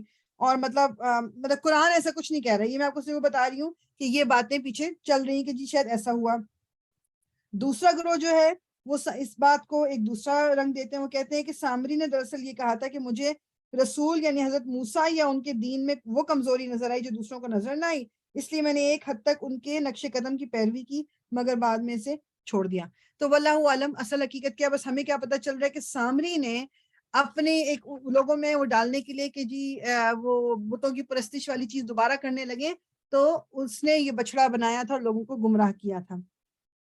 موسیٰ نے کہا اچھا تو جا, اب زندگی بھر تجھے یہی پکارتے رہنا ہے کہ مجھے نہ چھونا. وہ اس کا بیسیکلی میرے خیال میں کہتے ہیں کہ جو سامری ہے نا وہ اس کی مطلب پوری جتنی بھی دن وہ زندہ رہا اس کے تعلقات معاشرے سے توڑ دیے گئے تھے, اس کو چھوت بنا دیا گیا تھا کہ وہ ہر شخص کو خود کہتا تھا کہ میرے قریب مت آؤ, مجھے چھو مت. مطلب بیسیکلی مطلب یہ چیزیں بھی, یہ ڈیٹیلز بھی جو ہے نا یہ پرانی کتابوں سے ملتی ہیں, قرآن اس کے بارے میں کچھ نہیں کہتا. مطلب قرآن میں بس یہ جو ہم نے پڑھا نا کہ اب زندگی بھر تجھے یہی پکارتے رہنا ہے کہ مجھے نہ چھونا, اور تیرے لیے بعض پھر اس کا ایک وقت مقرر ہے جو تجھ سے ہرگز نہ ٹلے گا, اور دیکھ اپنے اس خدا کو جس پر تو ریچھا ہوا تھا, اب ہم اسے جلا ڈالیں گے اور ریزہ ریزہ کر کے دریا میں بہا دیں گے. لوگوں تمہارا خدا تو بس ایک ہی خدا اللہ ہے جس کے سوا کوئی اور خدا نہیں ہے, ہر چیز پر اس کا علم حاوی ہے. اے محمد اس طرح ہم پچھلے گزرے ہوئے حالات کی خبریں تم کو سناتے ہیں, اور ہم نے خاص اپنے ہاتھ سے تم کو ایک ذکر درس نصیحت عطا کیا ہے. ذکر قرآن کے لیے ہے. جو کوئی اس سے منہ موڑے گا وہ قیامت کے روز سخت بار گناہ اٹھائے گا, اور ایسے سب لوگ ہمیشہ اس کے وبال میں گرفتار رہیں گے, اور قیامت کے دن ان کے لیے اس جرم کی ذمہ داری کا بوجھ بڑا تکلیف دہ بوجھ ہوگا. اس دن جب کہ سور پھونکا جائے گا اور ہم مجرموں کو اس حال میں گھیر لائیں گے کہ ان کی آنکھیں دہشت کے مارے پتھرائی ہوئی ہوں گی, آپس میں چپکے چپکے کہیں گے کہ دنیا میں مشکل ہی سے تم نے کوئی 10 دن گزارے ہوں گے. ہمیں خوب معلوم ہے کہ وہ کیا باتیں کر رہے ہوں گے. ہم یہ بھی جانتے ہیں کہ اس وقت ان میں سے جو زیادہ سے زیادہ محتاط اندازہ لگانے والا ہوگا وہ کہے گا کہ نہیں, تمہاری دنیا کی زندگی بس ایک دن کی زندگی تھی. میننگ کہ جب لوگ قبروں سے نکلیں گے تو آپس میں نا وہ ایک دوسرے سے بات کرتے ہیں کہ مطلب کتنے دن رہے دنیا میں, تو وہ کہ اللہ تعالیٰ کہہ رہے ہیں کہ لگے گا کہ ایک دن رہے ہیں. یہ لوگ تم سے پوچھتے ہیں کہ آخر اس دن یہ پہاڑ کہاں چلے جائیں گے, کہو کہ میرا رب ان کو دھول بنا کر اڑا دے گا. پہاڑ اگر آپ دیکھیں نا دنیاوی چیزوں میں اللہ تعالیٰ کی جو تخلیق ہے, پہاڑ آر کنسیڈرڈ لائک ایک مضبوط ترین چیز, اور پہاڑوں کو دیکھ کے مطلب انسان کو یہی ہوتا ہے کہ پہاڑ کو کچھ آپ ہلا ہی نہیں سکتے اپنی جگہ سے. اللہ تعالیٰ کہہ رہے ہیں کہ قیامت کے دن یہ دھول مٹی کی طرح بن جائیں گے, اور زمین کو ایسا ہموار چٹیل میدان بنا دے گا کہ اس میں تم کوئی بل اور سلوٹ نہ دیکھو گے. بالکل فلیٹ ہو جائے گا سارا, جو زمین ہے بالکل فلیٹ ہو جائے گی, کیونکہ اب دیکھیں پوری دنیا کے انسانوں کو جمع کرنا ہے, تو اس لیے اتنی فلیٹ ہے کہ ہر بندہ دور دور تک دیکھ سکے گا. اس روز سب لوگ منادی کی پکار پر سیدھے چلے آئیں گے, کوئی ذرا اکڑ نہ دکھا سکے گا, اور آوازیں رحمان کے آگے دب جائیں گی. ایک سرسراہٹ کے سوا تم کچھ نہ سنو گے. اس روز شفاعت کارگر نہ ہوگی الا یہ کہ کسی کو رحمان اس کی اجازت دے اور اس کی بات سننا پسند کرے. وہ لوگوں کا اگلا پچھلا سب حال جانتا ہے, اور دوسروں کو اس کا پورا علم نہیں ہے. لوگوں کے سر اس حی و قیوم کے آگے جھک جائیں گے. نامراد ہوگا اس وقت کسی ظلم کا بار گناہ اٹھائے ہوئے ہو, اور کسی ظلم یا حق تلفی کا خطرہ نہ ہوگا اس شخص کو جو نیک عمل کرے اور اس کے ساتھ وہ مومن بھی ہو. اور اے محمد, میں یہ کہہ رہی ہوں کہ میں آپ کو ابھی بجائے اس کے کہ میں نماز کی بریک دوں, ہم اینڈ 6 بجے ایگزیکٹ کر لیں گے, اس وقت عصر انشاءاللہ پڑھ لیں گے. اور اے محمد, اسی طرح ہم نے اسے قرآن عربی بنا کر نازل کیا ہے, اور اس میں طرح طرح سے تنبیہات کی ہیں, شاید کہ یہ لوگ کج روی سے بچیں, یا ان میں کچھ ہوش کے آثار ان کی بدولت پیدا ہوں. بس بالا و برتر ہے اللہ بادشاہی حقیقی. اور دیکھو قرآن پڑھنے میں جلدی نہ کیا کرو جب تک کہ تمہاری طرف اس کی وہی تکمیل کو نہ پہنچ جائے, اور دعا کرو کہ اے پروردگار مجھے مزید علم عطا کر یہ آیا نمبر 114 کا یہ حصہ ربی زدنی علما، یہ ہم پڑھتے ہیں نا ربی زدنی علما کہ اللہ تو مجھے مزید علم عطا فرما، کیونکہ رسول اللہ صلی اللہ علیہ وسلم کے پاس جب وحی آتی تھی تو آپ اس کو جلدی جلدی پڑھنے بولنے اور مطلب اس کا کوشش کرتے تھے کہ بھول نہ جائے. تو اللہ تعالیٰ نے اور بھی جگہ پہ کہا ہے نا کہ اس کو یاد کرانا ہمارا کام ہے، تو جلدی نہ کریں، آپ اس کو آرام سے سنیں. ہم نے اس سے پہلے آدم کو ایک حکم دیا تھا مگر وہ بھول گیا اور ہم نے اس میں عزم نہ پایا. یاد کرو وہ وقت جب کہ ہم نے فرشتوں سے کہا تھا کہ آدم کو سجدہ کرو، وہ سب تو سجدہ کر گئے مگر ایک ابلیس تھا کہ انکار کر بیٹھا. اس پر ہم نے آدم سے کہا کہ دیکھو یہ تمہارا اور تمہاری بیوی کا دشمن ہے، ایسا نہ ہو کہ یہ تمہیں جنت سے نکلوا دے اور تم مصیبت میں پڑ جاؤ. یہاں تو تمہیں یہ آسائشیں حاصل ہیں کہ نہ بھوکے ننگے رہتے ہو، نہ پیاس اور دھوپ تمہیں ستاتی ہے. لیکن شیطان نے اس کو پھسلایا. وہ کہتے ہیں کہ it was like 150-200 سال، مطلب کافی عرصے شیطان ان کے پاس جاتا رہا. پھر ایک دن وہ اس درخت کے قریب چلے گئے تھے جس کا ان کو منع کیا گیا تھا. یہ نہیں ہوا کہ ایک دن شیطان گیا اس نے وسوسہ ڈالا اور آپ نے جو ہے آپ اس درخت کے قریب چلے گئے، ایسا نہیں ہوا تھا. لیکن شیطان نے ان کو پھسلایا، کہنے لگا آدم بتاؤں تمہیں وہ درخت جس سے ابدی زندگی اور لازوال سلطنت حاصل ہوتی ہے. آخرکار دونوں میاں بیوی اس وقت اس درخت کا پھل کھا گئے. نتیجہ یہ ہوا کہ فوراً ہی ان کے سطر ایک دوسرے کے آگے کھل گئے اور لگے دونوں اپنے آپ کو جنت کے پتوں سے ڈھانکنے. یعنی جب پہلی چیز کیا ہوئی، یہ بھی میرے اور آپ کے لیے نشانی ہے، پہلی چیز کیا ہوئی جب انہوں نے وہ پھل کھایا کہ ان کے کپڑے اتر گئے اور both of them could see each other. تو وہ پتے جو تھے ان سے اپنے آپ کو ڈھانکنے لگے، کیونکہ اللہ تعالیٰ نے سرشت میں رکھا ہوا نا ہماری جو شرم و حیا ہے. تو یہ جو کپڑے اترنا ہے اٹس ویری سمبولک، اس کو بھی دماغ میں اپنے اس طرح سے رکھیں کہ انسان جب شیطان کے پیچھے لگ جاتا ہے تو پہلی چیز جو شیطان ختم کرواتا ہے وہ شرم و حیا ہے. انسان کو محسوس ہی نہیں ہوتا، مطلب ہمارے یہاں جس طرح ایک ہی جملہ بہت بولا جاتا ہے نا کہ انسان کے دل میں حیا ہونی چاہیے، کپڑے کچھ بھی پہن لے. I disagree with that. آپ میں سے کچھ اگری کرتے ہوں کچھ نہیں، لیکن the reason I disagree with that، یہ possible نہیں ہے کہ اگر میرے اندر حیا ہوگی، شرم ہوگی، کہ وہ شو نہیں کرے گی میرے فزیکل اپیئرنس میں. I don't believe that. اور یہاں پر اللہ تعالیٰ نے جو دکھایا کہ شیطان کے پیچھے لگ کے جب اس درخت کے قریب چلے گا، اس کا پھل کھا لیا، پہلی چیز کیوں مینشن کیا اللہ تعالیٰ نے؟ کیونکہ کپڑے اتر گئے، وہ اپنے آپ کو وہ چھپانے لگے. مطلب بیسیکلی یہ انسان پھر وقت کے ساتھ، اور آپ یہ دیکھو گے یہ آپ وقت کے ساتھ ساتھ جب انسان اپنے آپ کو پہلی اس میں اپنی لمٹ میں نہیں رکھتا اللہ تعالیٰ کی بتائی ہوئی، تو آہستہ آہستہ آہستہ اس کی شرم و حیا کم ہوتی رہتی ہے. پھر ہم اپنے آپ کو ریزن دیتے ہیں کہ اب اس ملک میں رہنا ہے ہمیں تو یہ کپڑے تو پہننے ہیں. پھر ہم اپنے آپ کو ریزن دیتے ہیں کہ مطلب اتنا بھی نہیں کہا گیا اللہ تعالیٰ نے، وہ تو عرب چونکہ صحرا میں رہتے تھے تو اس لیے ان کو کسی اور طریقے سے ڈریس اپ کرنا تھا، یا یہ حضور صلی اللہ علیہ وسلم کی بیویوں کے لیے حکم تھا صرف جو امہات المومنین ہیں، ہمارے لیے حکم نہیں تھا، یا اس میں یہ مطلب اتنا بھی بڑا وہ نہیں ہے جب میں تو باقی ساری چیزیں اچھی کرتی ہوں، پھر میں کچھ بھی پہن لوں، پھر جب مجھے نماز پڑھنی ہوتی ہے تو میں پھر دوپٹہ ڈھونڈ رہی ہوتی ہوں، پھر میں اوپر سے کوئی بڑی چادر ڈھونڈ رہی ہوتی ہوں. اگر یہ میرے اور آپ کے دماغ میں کلیئر ہو جائے نا کہ اللہ تعالیٰ ہر طرف موجود ہے، اس کو جو میں نماز میں جس حال میں اس کے سامنے کھڑی ہو رہی ہوں، مجھے 24/7 اس حال میں رہنا ہے. میننگ سوتے کی بات نہیں کر رہی، یا ہم چینج بھی کرتے ہیں ناتے میں ان کی بات نہیں کر رہی. اللہ تعالیٰ تو مجھے اس وقت بھی دیکھ رہا ہے نا جب میں گھر سے باہر نکل رہی ہوں، میں کسی کے گھر جا رہی ہوں، یا میں جاب پہ جا رہی ہوں، یا میں اسکول میں جا رہی ہوں. اس وقت میں کسی اور طریقے سے اگر جا رہی ہوں نماز کے لیے، میں پھر ڈھونڈ رہی ہوں کہ مجھے دوپٹہ مل جائے یا چادر مل جائے، تو پھر ہم نماز بھی بغیر دوپٹے کے پڑھیں، اس سے کیا فرق پڑتا ہے؟ اللہ تعالیٰ کو اس سے کیا فرق پڑے گا کہ میں نے دوپٹہ لیا ہے کہ نہیں لیا؟ نماز جب میں پڑھتی ہوں مجھے مطلب ہم اگر سوچیں بیٹھ کے اللہ تعالیٰ کو کیا فرق پڑے گا کہ میں نے سر ڈھکا ہوا ہے کہ نہیں ڈھکا ہوا، میرے پاجامہ میرا ٹخنوں جتنا اونچا ہے یا میرا پاجامہ نیچے ہے، میرے کپڑے سی تھرو ہیں نہیں ہیں، میرے کپڑے ٹائٹ ہیں کہ نہیں ہیں. اللہ تعالیٰ کو کیا فرق پڑتا ہے اس سے؟ وہ تو ہم کپڑے بھی چینج کرتے ہیں، اس وقت سارے کپڑے اتار کے ہی چینج کرتے ہیں، تو اللہ تعالیٰ تو مطلب ادھر بھی موجود ہے، تو پھر اللہ تعالیٰ کو کیا فرق پڑتا ہے؟ تو یہ جو ہمیں کانسیپٹ دے دیا گیا نا کہ نماز پڑھتے وقت تمہارا یہ سطر ہے، یہ تمہاری عورہ ہے، باہر نکلنے کے لیے تم کچھ اور کر سکتے ہو، یہ غلط بات ہے. اسی طرح میں باہر نکل سکتی ہوں جس طرح مجھے نماز پڑھنی ہے. یہ ایک عورت کے لیے اللہ تعالیٰ نے، اور مرد کے لیے بھی یہی ہے کہ جو چیزیں وہ نماز پڑھتے وقت اپنے کپڑوں کو جس طرح پورا کرتا ہے وہی اس کے لیے باہر کے لیے بھی ہے. تو تھوڑا سا ہمیں اپنی بس تھنکنگ چینج کرنی ہے. تھنکنگ کیا چینج کرنی ہے کہ ہم اس ٹریک پہ اپنے آپ کو ڈالیں کہ ہم کانشیس ہو جائیں بس ہر وقت کہ میں اچھا یہ چیز کر رہی ہوں، کیوں میں اذان سن کے سر پہ دوپٹہ لے لیتی ہوں، وائی؟ اس کے پیچھے مجھے کوئی ریزن پتا ہے؟ اور مجھے نہیں پتا تو پھر مجھے سرچ کرنا ہے کہ کیوں. کیونکہ دین نے تو نہیں کہا کہ اذان سنو تو سر ڈھک لو. یہ مطلب میرے کلچر نے کہا ہے مجھے. ٹھیک ہے, گناہ نہیں ہے, میں بتانے کے لیے بتا رہی ہوں کہ مطلب کیا ہمارا دماغ سوچتا ہے کہ کیوں کرنا ہے. قرآن پڑھتے وقت مجھے سر کیوں ڈھکنا ہے, جبکہ باقی تو میں پوری دنیا میں بغیر سر ڈھکے پھرتی ہوں, تو پھر قرآن پڑھتے وقت مجھے کیوں ڈھکنا ہے. مسجد میں جاتے وقت مجھے عبایا کیوں لینا ہے, جبکہ میں پوری دنیا میں پھرتی ہوں تو عبایا نہیں لیتی. یا مسجد کے اندر مجھے آہستہ بولنا ہے, مسجد کے اندر مجھے زیادہ کہہ نہیں لگانے ہیں مسجد کے اندر, اور باہر میں مطلب بازار میں ہوں تو میں سب کچھ کر سکتی ہوں. Y is that? اللہ تعالیٰ تو ہر جگہ موجود ہے, وہ ہر جگہ میری بات بھی سن سکتا ہے, آواز بھی سن سکتا ہے, مجھے دیکھ بھی سکتا ہے. Every thing is out in the open. تو کبھی اپنے آپ سے یہ سوال میں نے اور آپ نے کیا کہ یہ ایسا میں کیوں کرتی ہوں؟ اس لیے کہ میرے باپ دادا نے مجھے سکھایا ہے, مطلب یا کیا ریزن ہے؟ مطلب اس کے پیچھے میں جانماز کو کیوں ہاتھ نہیں لگا سکتی جب میں اپنے ڈیز میرے چل رہے ہوں, کیوں نہیں ہاتھ لگا سکتی جانماز کو؟ میں تسبیح کو ہاتھ کیوں نہیں لگا سکتی؟ جانماز مجھے فولڈ کیوں کرنی ہے, کھلی میں کیوں نہیں چھوڑ سکتی اس کو؟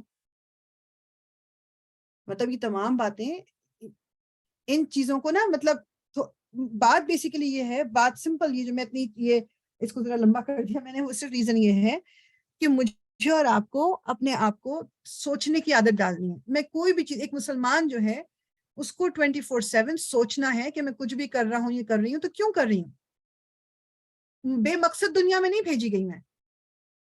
اللہ تعالیٰ نے بس یوں ڈال کے, میں نے پہلے بھی کہا, یوں نہیں ڈال دیا ہمیں کہ اچھا کرتے رہو جو کرنا ہے اور اینڈ میں آ کے تم لوگوں کا حساب لے لوں گا. نو, we were sent on this earth with some guidelines, اور پھر ہم سے ایکسپیکٹیشن ہے کچھ اللہ تعالیٰ کی. مطلب بس اپنے آپ کو ہر وقت تھوڑا سا, مطلب اپنے آپ کو نا ایک کانشیس, یہ جو کچھ چیزیں جو ہمارے کلچر کے تھرو ہمارے اندر آ چکی ہیں نا, ان کو ذرا ہم نے چینج کرنا ہے. جو ہمارے رائٹس ہم سے بعض لے لیے گئے ہیں, یہ شو کرتے ہوئے کہ یہ دین یہ کہتا ہے کہ لڑکیوں کے لیے یہ رائٹس ہیں یا لڑکوں کے لیے, اس کو سرچ تو کریں کہ کیا دین نے مجھے یہ رائٹ دیا ہے یا نہیں دیا, یا واقعی دین نے لیا ہوا ہے یہ رائٹ مجھ سے, یا میرے اپنے ماں باپ نے لیا ہے, یا میری فیملی نے لیا ہوا ہے رائٹ. ہم جو جائیدادوں کے پیچھے لڑکیوں کو حصہ نہیں دیتے, اللہ تعالیٰ نے تو حصہ دیا ہوا ہے. بیوی کو اس کے رائٹ نہیں ملتے تو اللہ تعالیٰ نے تو رائٹ دیے ہوئے. اپنے آپ کو, اپنی آنکھیں اور کان ہمیں کھول لینے ہیں. مجھے ضرورت نہیں پڑنی چاہیے کہ اب میں, آف کورس مفتی ایک الگ بات ہے کہ کسی چیز کے بارے میں فتویٰ لینا ہے, ظاہری بات ہے میں اور آپ فتویٰ نہیں دے سکتے, میں اور مطلب اس کے لیے جو اوتھینٹک جو اسکالرز ہیں جنہوں نے اپنی پوری زندگی گزار دی, وہ ہم نے ان کے پاس ہی جانا ہے اپنے مسئلے لے کے. لیکن جو بیسک علم ہے دین کا, وہ ہم سب کو خود آنا چاہیے. مطلب کوئی فیصلہ مجھے کرنا ہے تو مجھے پتا ہونا چاہیے کہ قرآن اور سنت مجھے کیا بتاتا ہے اس کے بارے میں. مطلب ہمارے یہاں ہم ہر چیز کا علم حاصل کرنے گھر سے باہر بھی نکل جاتے ہیں, کلاسیں بھی لے لیتے ہیں, سب ایک جہاں دین کی بات آتی ہے اس وقت ہمیں سب کچھ پتا ہے پہلے سے. اس کے لیے مجھے باہر جانے کی ضرورت نہیں ہے, مجھے پتا ہے, یا مجھے پتا ہے یا مجھے پتا نہیں کرنا ہے کہ اٹس اوکے.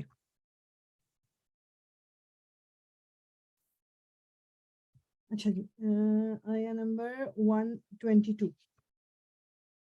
آدم اپنے رب کی نافرمانی کی اور راہ راست سے بھٹک گیا, پھر اس کے رب نے اسے برگزیدہ کیا اور اس کی توبہ قبول کر لی اور اسے ہدایت بخشی. قرآن کی بڑی امپورٹنٹ بات کہ اللہ تعالیٰ نے توبہ قبول کر لی اور ہدایت بخشی. جو بائبل میں اور جو کرسچینٹی میں وہ ہے کہ جی ان کو سزا کے طور پہ دنیا میں بھیجا گیا, اب رہتی دنیا تک سارے لوگ جو ہیں اس کا وہ اٹھائیں گے, لیکن حضرت عیسیٰ جو ہیں وہ صلیب پہ چڑھ گئے تو ہمارے گناہ وہ معاف کرا گئے.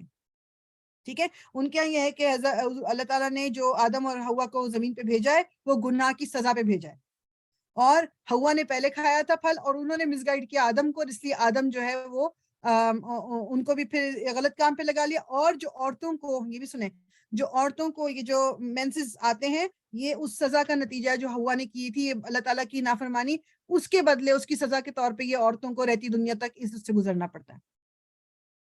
اور یہ سب make be like this is there no reality behind it. اور فرمایا تم دونوں یعنی انسان اور شیطان یہاں سے اتر جاؤ, تم ایک دوسرے کے دشمن رہو گے, اور اب اگر میری طرف سے تمہیں کوئی ہدایت پہنچے تو جو کوئی میری اس ہدایت کی پیروی کرے وہ نہ بھٹکے گا نہ بدبختی میں مبتلا ہوگا, اور جو میرے ذکر سے منہ موڑے گا اس کے لیے دنیا میں زندگی تنگ ہوگی اور قیامت کے روز ہم اسے اندھا اٹھائیں گے. زندگی تنگ ہو جائے گی, جو اپنے آپ کو قرآن سے سنت سے دور کرے گا زندگی تنگ ہوگی اس کی. وہ کہے گا پروردگار دنیا میں تو میں آنکھوں والا تھا, یہاں مجھے اندھا کیوں اٹھایا, اللہ تعالیٰ فرمائے گا ہاں اسی طرح تو ہماری آیات کو جبکہ وہ تیرے پاس آئی تھی تو نے بھلا دیا تھا، اسی طرح آج تو بھلایا جا رہا ہے۔ اسی طرح ہم حد سے گزرنے والے اور اپنے رب کی آیات نہ ماننے والے کو دنیا میں بدلہ دیتے ہیں اور آخرت کا عذاب زیادہ سخت اور زیادہ دیر پا ہے۔ پھر کیا ان لوگوں کو تاریخ کے اس سبق سے کوئی ہدایت نہ ملی کہ ان سے پہلے کتنی ہی قوموں کو ہم ہلاک کر چکے ہیں جن کی برباد شدہ بستیوں میں آج ہی چلتے پھرتے ہیں۔ در حقیقت اس میں بہت سی نشانیاں ہیں ان لوگوں کے لیے جو عقل سلیم رکھتے ہیں۔ اگر تیرے رب کی طرف سے پہلے ایک بات طے نہ کر دی گئی ہوتی اور مہلت کی ایک مدت مقرر نہ جا چکی ہوتی تو ضرور ان کا بھی فیصلہ چکا دیا جاتا۔ پس اے محمد جو باتیں یہ لوگ بناتے ہیں ان پر صبر کرو اور اپنے رب کی حمد و ثنا کے ساتھ اس کی تسبیح کرو، سورج نکلنے سے پہلے اور غروب ہونے سے پہلے، اور رات کے اوقات میں بھی تسبیح کرو اور دن کے کناروں پر بھی۔ بیسیکلی وہ یہی اگین جو علماء کا کہنا ہے کہ یہ جو نماز کے بارے میں یہ کہا جا رہا ہے، اس کو بھی یا تہجد کی نماز کا بھی ذکر اور عام نمازوں کی وہ کا ذکر ہے اس میں۔ شاید کہ تم راضی ہو جاؤ اور نگاہ اٹھا کر بھی نہ دیکھو دنیوی زندگی کی اس شان و شوکت کو جو ہم نے ان میں سے مختلف قسم کے لوگوں کو دے رکھی ہے۔ وہ تو ہم نے انہیں آزمائش میں ڈالنے کے لیے دی ہے، اور تیرے رب کا دیا ہوا رزق حلال ہی بہتر اور پائندہ تر ہے۔ اپنے اہل و عیال کو نماز کی تلقین کرو اور خود بھی اس کے پابند رہو۔ ہم تم سے کوئی رزق نہیں چاہتے، رزق تو ہم ہی تمہیں دے رہے ہیں، اور انجام کی بھلائی تقوی ہی کے لیے ہے۔ وہ کہتے ہیں کہ یہ شخص اپنے رب کی طرف سے کوئی نشانی یعنی معجزہ کیوں نہیں لاتا، اور کیا ان کے پاس اگلے صحیفوں کی تمام تعلیمات کا بیان واضح نہیں آ گیا؟ اگر ہم اس کے آنے سے پہلے ان کو کسی عذاب سے ہلاک کر دیتے تو پھر یہی لوگ کہتے کہ اے ہمارے پروردگار تو نے ہمارے پاس کوئی رسول کیوں نہ بھیجا کہ ذلیل و رسوا ہونے سے پہلے ہی ہم تیری آیات کی پیروی اختیار کر لیتے۔ یعنی اللہ تعالیٰ کہنے کہ ہم نے تو سب نشانیاں بھیجی تاکہ تم لوگ یہ نہ کہو کہ ہمارے پاس تو کوئی بتانے والا ہی نہیں آیا۔ اے محمد ان سے کہو ہر ایک انجام کار کے انتظار میں ہے، پس اب منتظر رہو، ان قریب تمہیں معلوم ہو جائے گا کہ کون سیدھی راہ چلنے والے ہیں اور کون ہدایت یافتہ ہیں۔ جی سورہ انبیاء، اس سورت کا نام وہ کہتے ہیں کہ مطلب بس سورہ انبیاء دی اس میں پیغمبروں کا انبیاء کا ذکر ہے، بیسیکلی دیٹس the reason، اور یہ بھی لاسٹ جو پارٹ ہے مکی زندگی کا یہ سورہ اس وقت نازل ہوئی ہے۔ اور یہ ہمارا جو ہے نا جز نمبر 17 وہ بھی شروع ہو جائے گا۔ اعوذ باللہ من الشیطان الرجیم، بسم اللہ الرحمن الرحیم۔ اقترب للناس حسابهم وهم في غفلة معرضون ما يأتيهم من ذكر من ربهم محدث إلا استمعوه وهم يلعبون۔ صدق اللہ العظیم۔ قریب آ گیا ہے لوگوں کے حساب کا وقت، اور وہ ہیں کہ غفلت میں منہ موڑتے ہیں۔ ان کے پاس جو تازہ نصیحت بھی ان کے رب کی طرف سے آتی ہے اس کو بتکلف سنتے ہیں اور کھیل میں پڑے رہتے ہیں۔ دل ان کی دوسری ہی فکروں میں منہمک ہے، یعنی اللہ تعالیٰ کی بات سنتے ہیں مگر اپنی دنیا کی زندگی میں اتنے بزی ہیں کہ اس کا کوئی اثر نہیں ہوتا۔ اور ظالم آپس میں سرگوشیاں کرتے ہیں کہ یہ شخص آخر تم جیسا ایک بشر ہی تو ہے، پھر کیا تم آنکھیں دیکھتے جادو کے پھندے میں پھنس جاؤ گے؟ رسول نے کہا کہ میرا رب ہر اس بات کو جانتا ہے جو آسمان اور زمین میں کی جائے، وہ سمیع اور علیم ہے۔ وہ کہتے ہیں کہ بلکہ یہ پراگندہ خواب ہیں، بلکہ یہ اس کی من گھڑت ہے، بلکہ یہ شخص شاعر ہے۔ مگر مطلب رسول اللہ کو ڈیفرنٹ ناموں سے بلاتے تھے نا، شاعر ہیں، جادوگر ہیں، یہ خواب دیکھ لیا، یہ ایسے کہانیاں بنا لی، ورنہ یہ لائے کوئی نشانی جس طرح پرانے زمانے کے رسول نشانیوں کے ساتھ بھیجے گئے تھے، حالانکہ ان سے پہلے کوئی بستی بھی جسے ہم نے ہلاک کیا ایمان نہ لائی، اب کیا یہ ایمان لائیں گے؟ اور اے محمد تم سے پہلے بھی ہم نے انسانوں ہی کو رسول بنا کر بھیجا تھا جن پر ہم وحی کیا کرتے تھے۔ تم لوگ اگر علم نہیں رکھتے تو اہل کتاب سے پوچھ لو، ان رسولوں کو ہم نے کوئی ایسا جسم نہیں دیا تھا کہ وہ کھاتے نہ ہوں اور نہ وہ سدا جینے والے تھے۔ پھر دیکھ لو کہ آخرکار ہم نے ان کے ساتھ اپنے وعدے پورے کیے اور انہیں اور جس کو ہم نے چاہا بچا لیا، اور حد سے گزر جانے والوں کو ہلاک کر دیا۔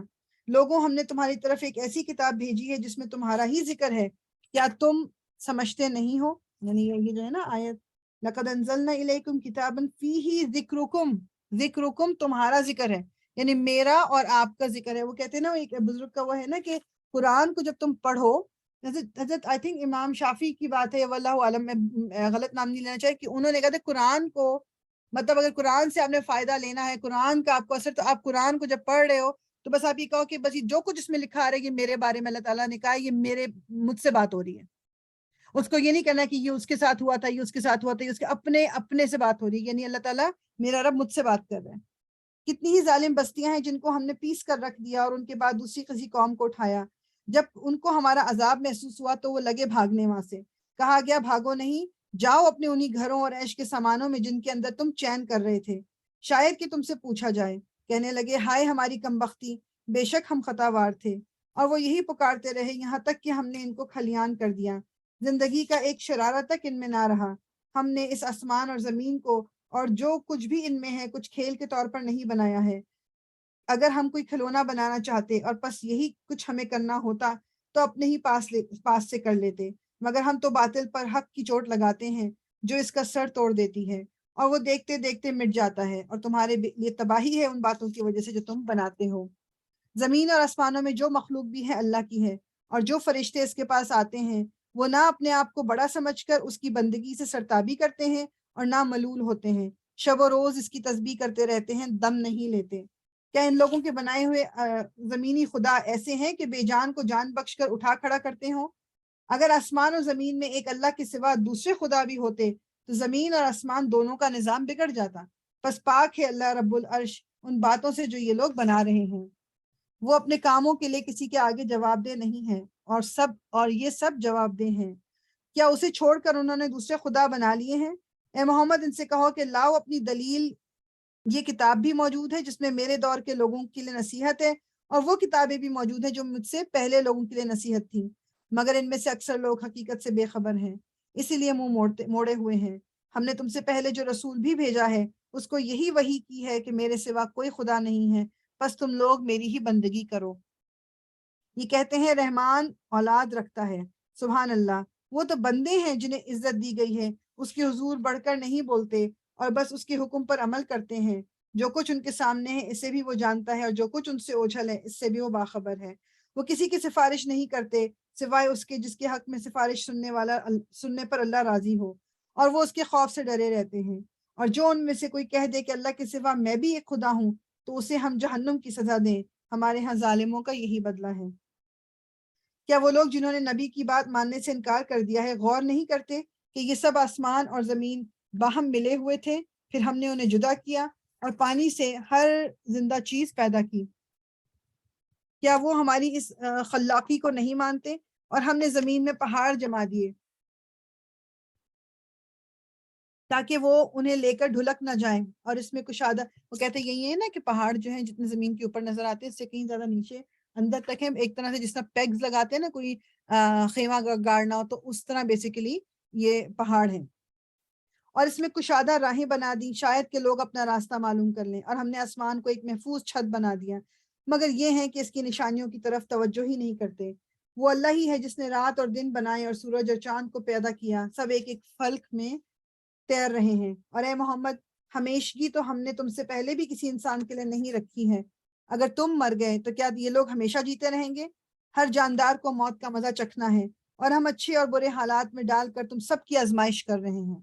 اچھے اور برے حالات میں ڈال کر سب کی آزمائش ہو رہی ہے. میرے پر کوئی برا وقت آ رہا ہے، اللہ کی آزمائش ہے. کوئی اچھا وقت ہے تو وہ بھی آزمائش ہے کہ میرا ایٹیٹیوڈ کیا ہوتا ہے. It's all about our attitude. مشکل میں پریشان تو ہوں گی، انسان ہوں، لیکن اس پریشانی میں ایکشن کیا کر رہی ہوں، میں باتیں کیا منہ سے نکال رہی ہوں، میں کیا کام کر رہی ہوں، ٹھیک ہے، وہ میٹر کرتا ہے. پریشان ہونا گناہ نہیں ہے، رونا گناہ نہیں ہے، مطلب ایک دم انگزائٹی ہونا یا یہ کچھ بھی غلط بات نہیں ہے. اس کے بعد میں ایکشن کیا لیتی ہوں، میرا ایٹیٹیوڈ کیا ہوتا ہے، اس وقت پھر وہ ڈیسائیڈ ہوگا کہ میں گناہ تو نہیں کر رہی کوئی.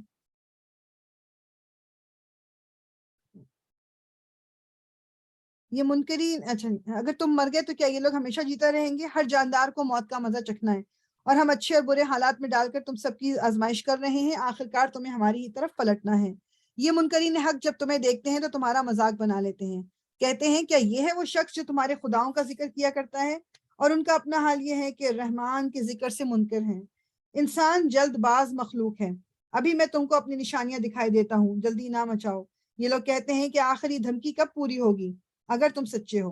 کاش ان کافروں کو اس وقت کا کچھ علم ہوتا جبکہ یہ نہ اپنے منہ آگ سے بچا سکیں گے، نہ اپنی پیٹھیں، اور نہ ہی ان کو کہیں سے مدد پہنچے گی. وہ بلا اچانک آئے گی اور انہیں اس طرح یکلخت دبوچ لے گی کہ یہ نہ اس کو دفع کر سکیں گے اور نہ ان کو لمحہ بھر مہلت ہی مل سکے گی۔ مذاق تم سے پہلے بھی رسولوں کا اڑایا جا چکا ہے، مگر ان کا مذاق اڑانے والے اسی چیز کے پھیرے میں آ کر رہے جس کا وہ مذاق اڑاتے تھے۔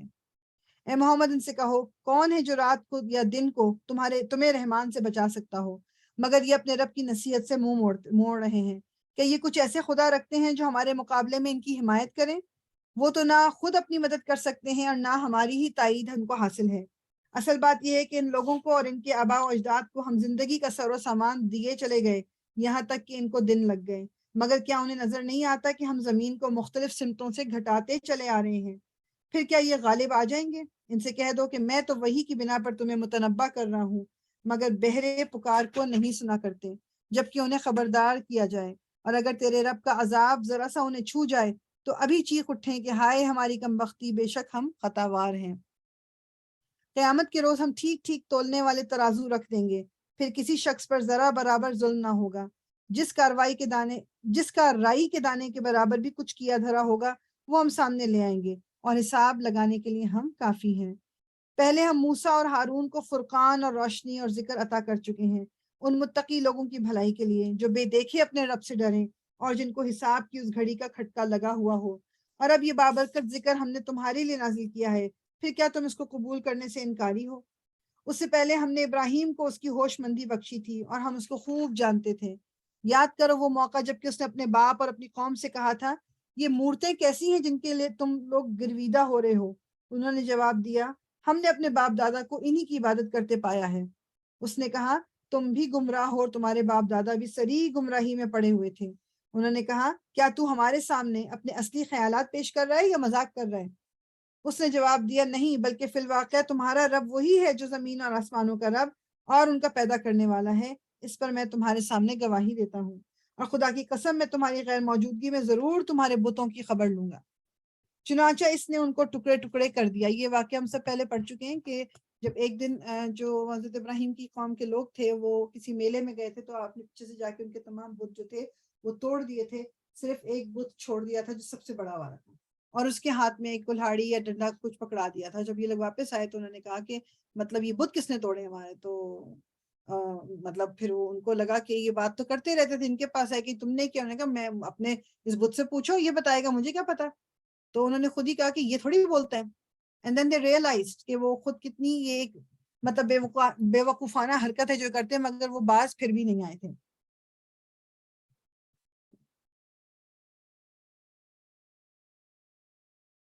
انہوں نے کہا، کیا تو ہمارے سامنے اپنے اصلی خیالات پیش کر رہا ہے یا مذاق کرتا ہے؟ اس نے جواب دیا، نہیں، بلکہ فی الواقع تمہارا رب وہی ہے جو زمین اور آسمانوں کا رب ہے اور ان کا پیدا کرنے والا ہے، اس پر میں تمہارے سامنے گواہی دیتا ہوں، اور خدا کی قسم میں تمہاری غیر موجودگی میں ضرور تمہارے بتوں کو توڑوں گا۔ چنانچہ اس نے ان کو ٹکڑے ٹکڑے کر دیا اور صرف ان کے بڑے کو چھوڑ دیا تاکہ وہ شاید کہ وہ اس کی طرف رجوع کریں۔ انہوں نے آ کر بتوں کا یہ حال دیکھا تو کہنے لگے، ہمارے خداؤں کا یہ حال کس نے کر دیا؟ بڑا ہی کوئی ظالم تھا وہ۔ بعض لوگ بولے، ہم نے ایک نوجوان کو ان کا ذکر کرتے سنا تھا جس کا نام ابراہیم ہے۔ انہوں نے کہا، تو پکڑ لاؤ اسے سب کے سامنے تاکہ لوگ دیکھ لیں اس کی کیسی خبر لی جاتی ہے۔ ابراہیم کے آنے پر انہوں نے پوچھا، کیوں ابراہیم، تو نے ہمارے گناہوں کے ساتھ یہ حرکت کی ہے؟ اس نے جواب دیا، بلکہ یہ سب کچھ ان کے اس سردار نے کیا ہے، انہی سے پوچھ لو اگر یہ بولتے ہوں۔ یہ سن کر وہ لوگ اپنے ضمیر کی طرف پلٹے اور اپنے دلوں میں کہنے لگے، واقعی تم خود ہی ظالم ہو۔ یعنی دل میں خیال آیا ان کو تھوڑی دیر کو، مگر پھر وہ واپس پلٹ، مگر ان کی مت پلٹ گئی اور بولے، تو جانتا ہے کہ یہ بولتے نہیں ہیں۔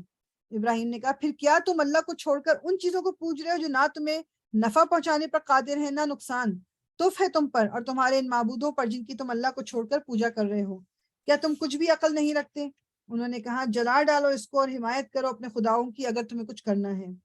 ہم نے کہا، اے آگ ٹھنڈی ہو جا اور سلامتی میں۔ انہوں نے حضرت ابراہیم کو آگ میں ڈالنے کا پلان بنایا، ان کو آگ میں ڈال دیا گیا، مگر اللہ تعالیٰ نے آگ کو حکم دیا کہ وہ ٹھنڈی ہو جائے۔ ہم نے کہا، اے آگ ٹھنڈی ہو جاؤ اور سلامتی بن جائے ابراہیم پر۔ وہ چاہتے تھے کہ ابراہیم کے ساتھ برائی کریں، مگر ہم نے ان کو بری طرح ناکام کر دیا، اور ہم اسے اور لوط کو بچا کر اس سرزمین کی طرف نکال لے گئے جس میں ہم نے دنیا والوں کے لیے برکتیں رکھی ہیں۔ دنیا والوں کے لیے جو برکتیں رکھی ہیں وہ شام اور فلسطین والا جو علاقہ ہے اس کا ذکر کرتے ہیں۔ اور ہم نے اسے اسحاق عطا کیا اور یعقوب اس پر مزید، اور ہر ایک کو صالح بنایا، اور ہم نے ان کو امام بنا دیا جو ہمارے حکم سے رہنمائی کرتے تھے، اور ہم نے انہیں وحی کے ذریعے نیک کاموں کی اور نماز قائم کرنے اور زکوٰۃ دینے کی ہدایت کی، اور وہ ہمارے عبادت گزار تھے۔ اور لوط کو ہم نے حکم اور علم بخشا، حکم اور علم بخشا، اور اسے اس بستی سے بچا کر نکال دیا جو بدکاریاں کرتی تھی، در حقیقت وہ بڑی ہی بری فاسق قوم تھی۔ اور لوط کو ہم نے اپنی رحمت میں داخل کیا، وہ صالح لوگوں میں سے تھا۔ اور یہی نعمت ہم نے نوح کو دی، یاد کرو جبکہ ان سب سے پہلے اس نے ہمیں پکارا تھا، ہم نے اس کی دعا قبول کر لی اور اسے اور اس کے گھر والوں کو کرب عظیم سے نجات دی، اور اس قوم کے مقابلے میں اس کی مدد کی جس نے ہماری آیات کو جھٹلا دیا تھا، وہ بڑے برے لوگ تھے، بس ہم نے ان سب کو غرق کر دیا۔ اور اسی نعمت سے ہم نے داؤد اور سلیمان کو سرفراز کیا، یاد کرو وہ موقع جبکہ وہ دونوں ایک کھیت کے مقابلے میں فیصلہ کر رہے تھے جس میں رات کے وقت دوسرے لوگوں کی بکریاں پھیل گئی تھیں، اور ہم ان کی عدالت خود دیکھ رہے تھے۔ اس وقت ہم نے صحیح فیصلہ سلیمان کو سمجھا دیا، حالانکہ حکم اور علم ہم نے دونوں ہی کو عطا فرمایا ہے۔ بیسیکلی یہ وہ کہتے ہیں کہ بائبل میں یہ نہیں ہے، اور مطلب یہ نہیں پرانے دوسرے یہودی لٹریچر میں بھی نہیں ملتا۔ جو مسلمان مفسرین نے اس بات کی جو تشریح کی ہے کہ ایک شخص کے کھیت میں دوسرے شخص کی بکریاں رات کے وقت گھس گئیں، اس نے حضرت داؤد کے ہاں سے مطلب حضرت داؤد جو تھے بادشاہ تھے اس وقت کے، حضرت داؤد حضرت سلیمان حضرت داؤد کے بیٹے تھے، دونوں پیغمبر تھے، اور دونوں کو مال و دولت بے تحاشا دی گئی تھی، یہ لوگ دونوں بادشاہ تھے۔ اچھا، انہوں نے فیصلہ یہ کیا کہ اس کی بکریاں چھین کر اسے دے دی جائیں۔ حضرت سلیمان نے اسے اختلاف کیا اور یہ رائے دی کہ بکریاں اس وقت تک کھیت والے کے پاس رہیں جب تک کہ بکری والا اس کے کھیت کو پھر سے تیار نہ کر دے۔ اسی کے مطابق اللہ تعالیٰ فرما رہے ہیں کہ یہ فیصلہ ہم نے مطلب، لیکن وہ کہتے ہی کہ مطلب بیسیکلی قرآن میں یہ اس طرح نہیں آیا ہوا، لیکن مطلب اور مطلب کوئی ڈیٹیل نہیں بدلتی، لیکن میں صرف بیک گراؤنڈ دے رہی ہوں کہ کچھ علماء نے اس کے بارے میں یہ کہا ہے۔ داؤد کے ساتھ ہم نے پہاڑوں اور پرندوں کو مسخر کر دیا تھا جو تسبیح کرتے تھے، اس فعل کے کرنے والے ہم ہی تھے، اور ہم نے اس کو تمہارے فائدے کے لیے زرہ بنانے کی صنعت سکھا دی تھی۔ زرہ ہی جو جنگ کا جو سامان ہوتا ہے، آرمر جو ہوتا ہے، وہ پہلی دفعہ لوہے کو پگھلا کے جس طرح حضرت داؤد نے بنایا تھا بیسیکلی، اور ہم نے اس کو تمہارے فائدے کے لیے زرہ بنانے کی صنعت سکھا دی تاکہ تم ایک دوسرے کی مار سے بچائے، تاکہ تم کو ایک دوسرے کی مار سے بچائے، پھر کیا تم شکر گزار ہو؟ اور سلیمان کے لیے ہم نے تیز ہوا کو مسخر کر دیا تھا جو اس کے حکم سے اس سرزمین کی طرف چلتی تھی جس میں ہم نے برکتیں رکھی ہیں۔ اگین وہ سورہ سبا آگے ہم خیر پڑھیں گے تو اس میں آ جائے گا کہ حضرت سلیمان کے لیے جو یہ ہوا کو مسخر کرنے کا یہ ہے کہ ایک مہینے کی راہ تک اس کا چلنا صبح کو، اور ایک مہینے کی رات تک اس کا چلنا شام کو، یعنی بیسیکلی یعنی اتنی جلدی ہم دیکھیں گے آگے واقعہ آئے گا کہ کیسے منٹوں میں مطلب وہ ہوا کے اللہ نے ہوا کو، جانوروں کو، جنات کو، سب کو حضرت سلیمان کا تابع کر رکھا تھا۔ ہم ہر چیز کا علم رکھنے والے ہیں، اور شیاطین میں سے ہم نے ایسے بہت سو کو اس کا تابع بنا دیا، اور جو اس کے لیے غوطے لگاتے ہیں اور اس کے سوا دوسرے کام کرتے ہیں، ان سب کے نگراں ہم ہی تھے۔ اور یہی ہوشمندی اور حکم اور علم کی نعمت ہم نے ایوب کو دی تھی، یاد کرو جبکہ اس نے اپنے رب کو پکارا کہ مجھے بیماری لگ گئی ہے اور تو ارحم الراحمین ہے۔ ٹھیک ہے، انی مسنی الضر وانت ارحم الراحمین، یہ آیا نمبر آپ کی جو بنتی ہے 82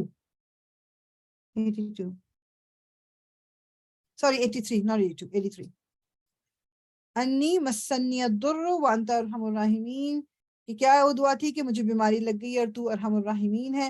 ہم نے اس کی دعا قبول کی اور جو تکلیف سے تھی اس کو دور کر دیا، اور صرف اسی کے اہل و عیال ہی اس کو نہیں دیا بلکہ اس کے ساتھ اتنے ہی اور بھی دیے اپنی خاص رحمت کے طور پر، اس لیے کہ یہ ایک سبق ہو عبادت گزاروں کے لیے۔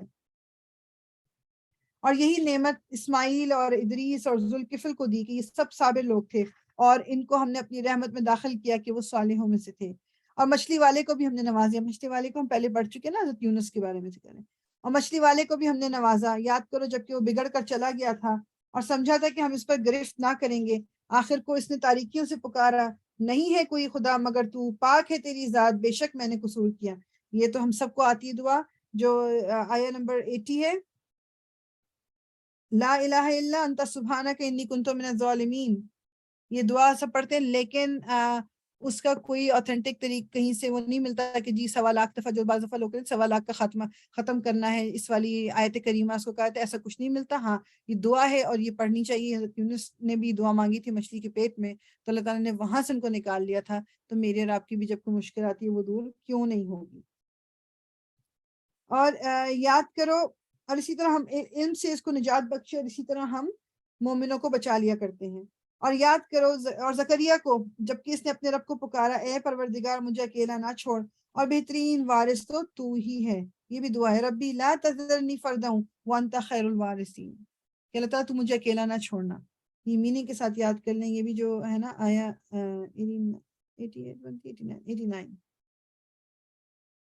89 ربی لا تذرنی فردا وانت خیر الوارثین. بس ہم نے اس کی دعا قبول کی اور اسے یحییٰ عطا کیا اور اس کی بیوی کو اس کے لیے درست کر دیا. یہ لوگ نیکی کے کاموں میں دوڑ دھوپ کرتے تھے اور ہمیں رغبت اور خوف کے ساتھ پکارتے تھے اور ہمارے آگے جھکے ہوئے تھے. اور وہ خاتون جس نے اپنی عصمت کی حفاظت کی، کس کے بارے میں؟ حضرت مریم کے بارے میں بات ہو رہی.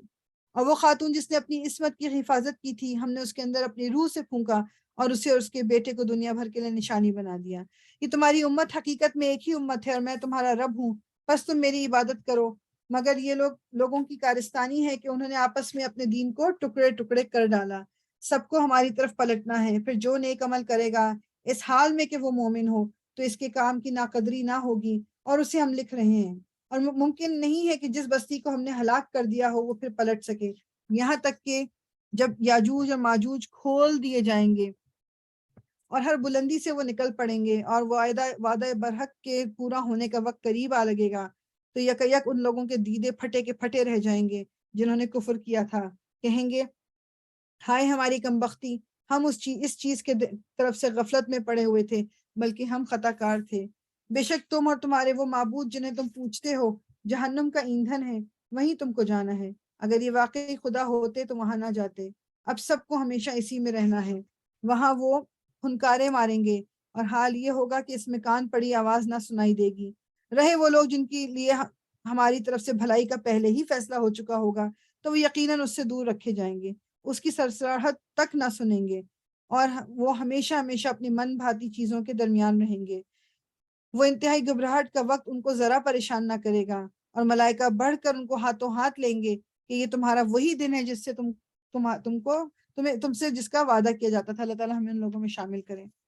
وہ دن جب کہ آسمان کو ہم یوں لپیٹ کر رکھ دیں گے جیسے تومار میں اور راکھ پر لپیٹ دیے جاتے ہیں. جس طرح پہلے ہم نے تخلیق کی ابتدا کی تھی اسی طرح ہم پھر اس کا اعادہ کریں گے. یہ ایک وعدہ ہے ہمارے ذمے اور یہ کام ہمیں بہرحال کرنا ہے. اور زبور میں ہم نصیحت کے بعد یہ لکھ چکے ہیں کہ زمین کے وارث ہمارے نیک بندے ہوں گے.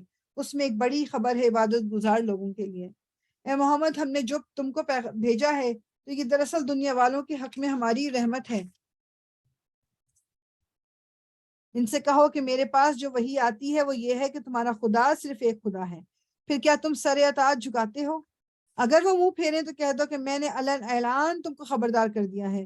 اب یہ میں نہیں جانتا کہ وہ چیز جس کا تم سے وعدہ کیا جا رہا ہے قریب ہے یا دور. البتہ وہ باتیں بھی جانتا ہوں جو بآواز بلند کی جاتی ہیں اور وہ بھی جو تم چھپا کر رکھتے ہو. میں تو یہ سمجھتا ہوں کہ شاید یہ تمہارے لیے ایک فتنہ ہے اور تمہیں ایک وقت خاص تک کے لیے مزے کرنے کا موقع دیا جا رہا ہے.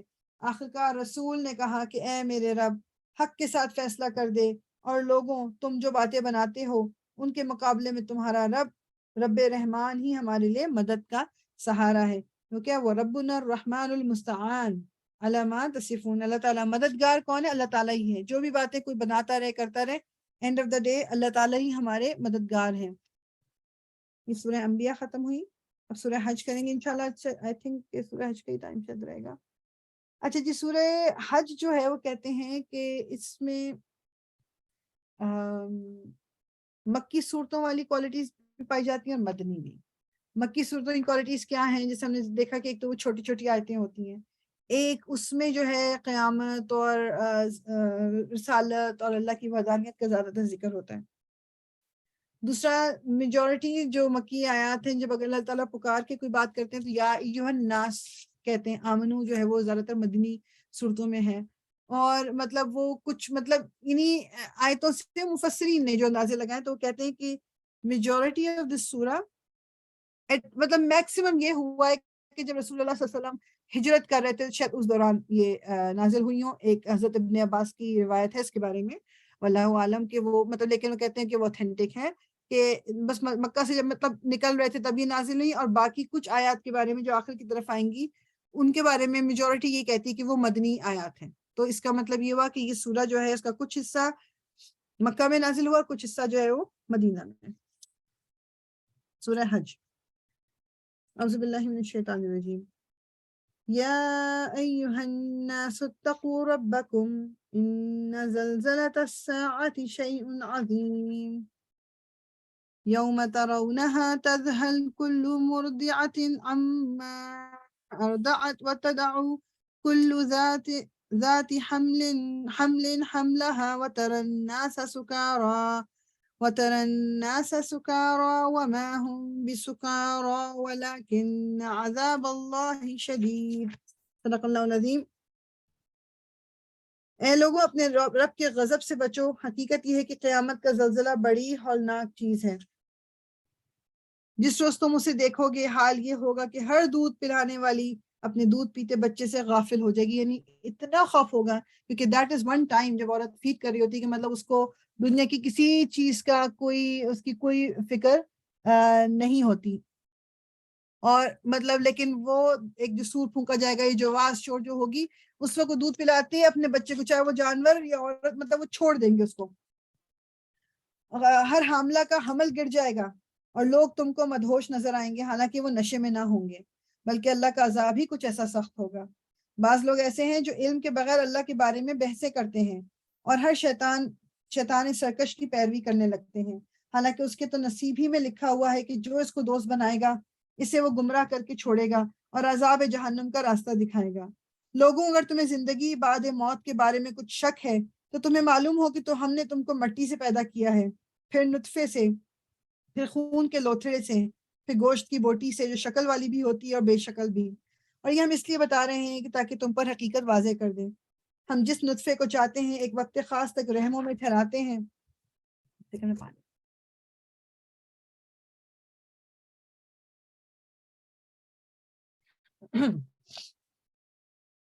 رحم میں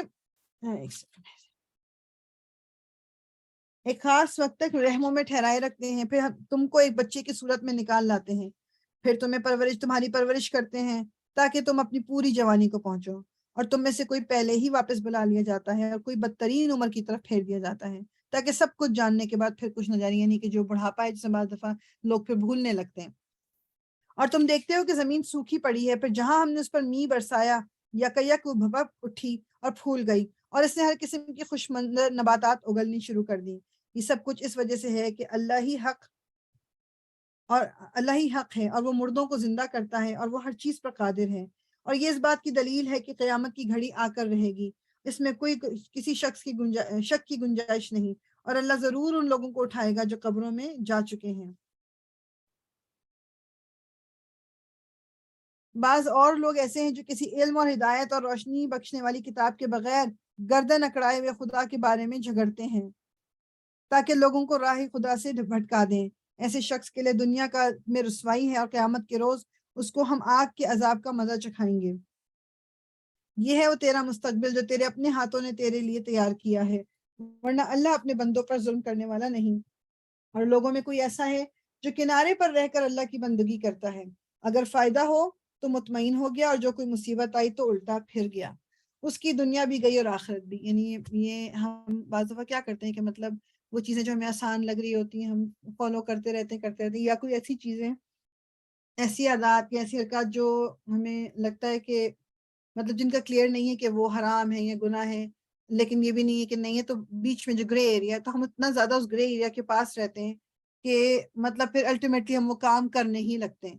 تو اللہ تعالیٰ کیا کہہ رہے ہیں کہ جو مطلب کنارے پر رہ کر اللہ کی بندگی کرتا ہے، مطلب ادھر کا موڈ ہوا تو ادھر پلٹ گیا، ادھر کا موڈ ہوا ادھر پلٹ گیا، یا جہاں فائدہ دیکھا وہاں کر لیا، تو اللہ تعالیٰ کیا کہہ رہے ہیں کہ اس کی دنیا بھی گئی اور اس کی آخرت بھی گئی. یہ ہے شریک خسارہ. پھر وہ اللہ کو چھوڑ کر ان کو پکارتا ہے جو نہ اس کو نقصان پہنچا سکتے ہیں نہ فائدہ. یہ ہے گمراہی کی انتہا. وہ ان کو پکارتا ہے جن کا نقصان ان کے نفع سے قریب تر ہے. بدترین ہے اس کا مولا اور بدترین ہے اس کا رفیق۔ اس کے برعکس اللہ ان لوگوں کو جو ایمان لائے اور جنہوں نے نیک عمل کیے یقیناً ایسی جنتوں میں داخل کرے گا جن کے نیچے نہریں بہہ رہی ہوں گی۔ اللہ کرتا ہے جو کچھ چاہتا ہے۔ جو شخص یہ گمان رکھتا ہو کہ اللہ دنیا اور آخرت میں اس کی کوئی مدد نہ کرے گا، اسے چاہیے کہ ایک رسی کے ذریعے آسمان تک پہنچ کر شگاف لگائے، پھر دیکھ لے کہ آیا اس کی تدبیر کسی ایسی چیز کو رد کر سکتی ہے جو اس کو ناگوار ہو۔ ایسی ہی کھلی باتوں کے ساتھ ہم نے اس قرآن کو نازل کیا ہے، اور ہدایت اللہ جسے چاہتا ہے دیتا ہے۔ جو لوگ ایمان لائے اور جو یہودی ہوئے اور سابئی اور نصارہ اور مجوسی اور جن لوگوں نے شرک کیا، ان سب کے درمیان اللہ قیامت کے روز فیصلہ کر دیں گے۔ ہر چیز اللہ کے نظر میں ہے۔ کیا تم دیکھتے نہیں ہو کہ اللہ کے آگے سر بسجود ہیں وہ سب جو آسمانوں میں ہیں اور جو زمین میں ہیں، سورج اور چاند اور تارے اور پہاڑ اور درخت اور جانور اور بہت سے انسان اور بہت سے وہ لوگ بھی جو عذاب کے مستحق ہو چکے ہیں۔ اور جسے اللہ ذلیل و خوار کر دے اسے پھر کوئی عزت دینے والا نہیں ہے۔ اللہ کرتا ہے جو کچھ چاہتا ہے۔ یہ وہ دو فریق ہیں جن کے درمیان اپنے رب کے معاملے میں جھگڑا ہے۔ یہاں خدا کے بارے میں جھگڑا کرنے والے تمام گروہوں کو ان کی کثرت کے باوجود دو فریقوں میں تقسیم کر دیا گیا ہے۔ ایک فریق وہ جو انبیاء کی بات مان کر خدا کی صحیح بندگی اختیار کرتا ہے، دوسرا وہ جو اس کی بات نہیں مانتا۔ بیسیکلی آپ کہہ لو کہ in general do he group بنیں گے نا، کہ ایک وہ ہے جو اللہ کی مانتے ہیں، اللہ کی طرف ہے، نبیوں کو مانتے ہیں، دوسرے جو ہے اپوزٹ ہیں۔ اب وہ اپوزٹ والے میں بہت سارے گروپس آ سکتے ہیں۔ جو رائٹ سائڈ والے ہیں جو کہ اللہ اور نبی کو مانتے ہیں، اس گروپ میں جو بھی ہوگا وہ ماننے والا ہی ہوگا اور اس کا ایک ہی طریقہ ہوگا صحیح والا۔ تو جو دوسرے گروپ میں ہوں گے وہ ڈفرینٹ طریقوں ان کے اندر بدعت ہو سکتی ہے، ان کے اندر شرک ہو سکتا ہے، اٹ کین بی اینی تھنگ، مگر وہ سارے دو ہی گروپ بنتے ہیں۔ یہ دو فریق ہیں جن کے درمیان اپنے رب کے معاملے میں جھگڑا ہے۔ ان میں سے وہ لوگ جنہوں نے کفر کیا ان کے لیے اللہ کے پاس آگ کے لباس کاٹے جا چکے ہیں، ان کے سروں پر کھولتا ہوا پانی ڈالا جائے گا جس سے ان کی کھالیں ہی نہیں پیٹ کے اندر کے حصے تک گل جائیں گے، اور ان کی خبر لینے کے لیے لوہے کے گرز ہوں گے۔ جب کبھی وہ گھبرا کر جہنم سے نکلنے کی کوشش کریں گے پھر اسی میں دھکیل دیے جائیں گے کہ چکھو اب جلنے کا مزہ، جلنے کی سزا کا مزہ۔ دوسری طرف جو لوگ ایمان لائے اور جنہوں نے نیک عمل کیے ان کو اللہ ایسی جنتوں میں داخل کرے گا جن کے نیچے نہریں بہہ رہی ہوں گی۔ وہاں وہ سونے کے کنگنوں اور موتیوں سے آراستہ کی جائیں گے اور ان کے لباس ریشم کے ہوں گے۔ ان کو پاکیزہ بات قبول کرنے کی ہدایت بخشی گئی اور خدا نے انہیں استودع صفات کا راستہ دکھایا۔ جن لوگوں نے کفر کیا اور جو فریا جی سوری آپ کو ڈسٹرب کیا، یہ آیت نمبر 18 پہ سجدہ نہیں ہے؟ اوکے میں نے مس کر دیا، یس بالکل ہے، بالکل ہے۔ یہاں پر نا انہوں نے ترجمے میں اس کی نشاندہی نہیں کی تو I didn't look at the Arabic۔ جی پہلے سجدہ کر لیں انشاءاللہ۔ جزاک اللہ خیر۔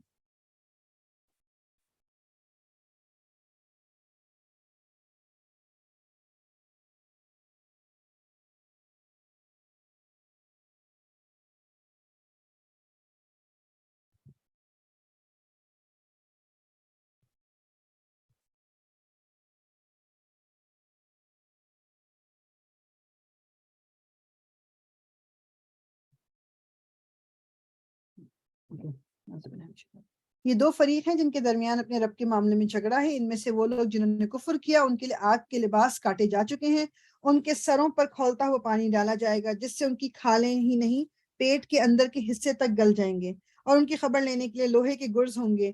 جب کبھی وہ گھبرا کر جہنم سے نکلنے کی کوشش کریں گے پھر اسی میں دھکیل دیے جائیں گے کہ چکھو اب جلنے کی سزا کا مزہ۔ اللہ تعالیٰ ہم سب کو محفوظ رکھے۔ دوسری طرف جو لوگ ایمان لائے اور جنہوں نے نیک عمل کیے ان کو اللہ ایسی جنتوں میں داخل کرے گا جن کے نیچے نہریں بہہ رہی ہوں گی۔ وہاں وہ سونے کے کنگنوں اور موتیوں سے آراستہ کیے جائیں گے اور ان کے لباس ریشم کے ہوں گے۔ ان کو پاکیزہ بات قبول کرنے کی ہدایت بخشی گئی اور انہیں خدائے استودع صفات کا راستہ دکھایا گیا۔ جن لوگوں نے کفر کیا اور جو آج اللہ کے راستے سے روک رہے ہیں، وہ کہتے ہیں کہ یہاں سے آگے جو ہے نا مدنی آیات ہیں۔ جن لوگوں نے کفر کیا اور جو آج اللہ کے راستے سے روک رہے ہیں اور اس مسجد حرام کی زیارت میں مانے ہیں جسے ہم نے سب لوگوں کے لیے بنایا ہے، جس میں مقامی باشندوں اور باہر سے آنے والوں کے حقوق برابر ہیں، ان کی روش یقیناً سزا کی مستحق ہے۔ اس مسجد حرام میں جو بھی راستی سے ہٹ کر ظلم کا طریقہ اختیار کرے گا اسے ہم دردناک عذاب کا مزہ چکھائیں گے۔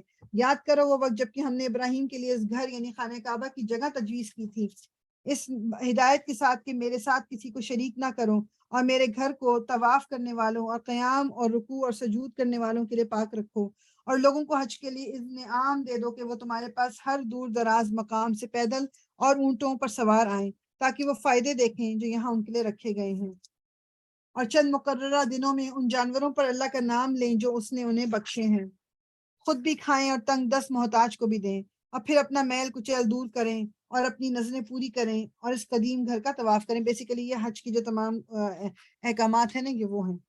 یہ تھا تعبیر کعبہ کا مقصد، اور جو کوئی اللہ کی قائم کردہ حرمتوں کا احترام کرے تو یہ اس کے رب کے نزدیک خود اسی کے لیے بہتر ہے۔ اور تمہارے لیے مویشی جانور حلال کیے گئے سوائے ان چیزوں کے جو تمہیں بتائی جا چکی ہیں، بس بتوں کی گندگی سے بچو، جھوٹی باتوں سے پرہیز کرو، یکسو ہو کر اللہ کے بندے بنو، اس کے ساتھ کسی کو شریک نہ کرو، اور جو کوئی اللہ کے ساتھ شرک کرے تو گویا وہ آسمان سے گر گیا، اب یا تو اسے پرندے اچک لے جائیں گے یا ہوا اس کو ایسی جگہ لے جا کر پھینک دے گی جہاں اس کے چیتھڑے اڑ جائیں گے۔ یہ ہے اصل معاملہ، اسے سمجھ لو، اور جو اللہ کے مقرر کردہ شعائر کا احترام کرے تو یہ دلوں کے تقوی سے ہے۔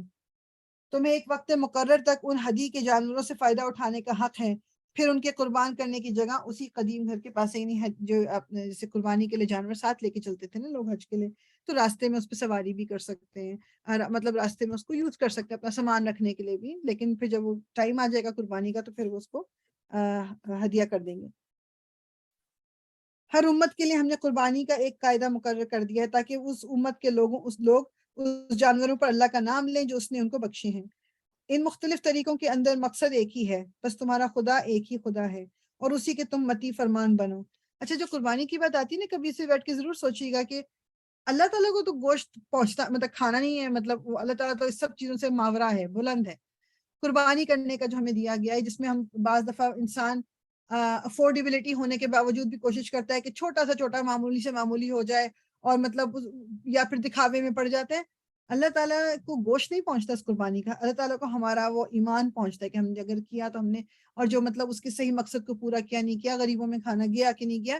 تو جب بھی اللہ کی راہ میں ہم کچھ کرنے لگے نا، ایک تو ہے نا فرائض جو ہمیں اللہ تعالیٰ نے کہے وہ ہمیں کرنے ہی کرنے، اس کے علاوہ جو نوافل بھی ہیں، اس کے علاوہ وہ والی چیزیں جو فرض نہیں ہیں لیکن ہم کرتے ہیں، اپنے آپ کو یہ سب سے پہلے بتا لیں کہ میری اس ڈونیشن، میری اس مدد، میری اس کی اللہ تعالیٰ کو ضرورت نہیں، مجھے ضرورت ہے کیونکہ اس کے بدلے میں اللہ تعالیٰ مجھے جو اجر دیں گے مجھے اس کی ضرورت ہے، میرے گناہ جو معاف کریں گے مجھے اس کی ضرورت ہے، اس لیے میں کر رہا ہوں یہ، یا میں کر رہی ہوں یہ۔ ان مختلف طریقوں کے اندر مقصد ایک ہی ہے، بس تمہارا خدا ایک ہی خدا ہے اور اسی کے تم متی فرمان بنو، اور اے نبی بشارت دے دو عاجزانہ روش اختیار کرنے والوں کو، جن کا حال یہ ہے کہ اللہ کا ذکر سنتے ہیں تو ان کے دل کانپ اٹھتے ہیں، جو مصیبت بھی ان پر آتی ہے اس پر صبر کرتے ہیں، نماز قائم کرتے ہیں، اور جو کچھ رزق ہم نے ان کو دیا ہے اس میں سے خرچ کرتے ہیں۔ یہ آیا نمبر آپ کی بنتی جی 35۔ اور قربانی کے اونٹوں کو ہم نے تمہارے لیے شعائر اللہ ہی میں شامل کیا ہے، تمہارے لیے ان میں بھلائی ہے، پس انہیں کھڑا کر کر ان پر اللہ کا نام لو، اور جب قربانی کے بعد ان کی پیچھے زمین پر ٹک جائیں تو ان میں سے خود بھی کھاؤ اور ان کو بھی کھلاؤ جو قناعت کیے بیٹھے ہیں، اور ان کو بھی جو اپنی حاجت پیش کریں۔ ان جانوروں کو ہم نے اس طرح تمہارے لیے مسخر کیا ہے تاکہ تم شکریہ ادا کرو، نہ ان کے گوشت اللہ کو پہنچتے ہیں نہ خون، مگر اسے تمہارا تقوی پہنچتا ہے۔ اس نے ان کو تمہارے لیے اس طرح مسخر کیا ہے تاکہ اس کی بخشی ہوئی ہدایت پر تم اس کی تکبیر کرو، اور اے نبی بشارت دے دے نیکوکار لوگوں کو، یقیناً اللہ مدافعت کرتا ہے ان لوگوں کی طرف سے جو ایمان لائے ہیں، یقیناً اللہ کسی خائن کافر نعمت کو پسند نہیں کرتا۔ خائن ہوتا خیانت کرنے والا۔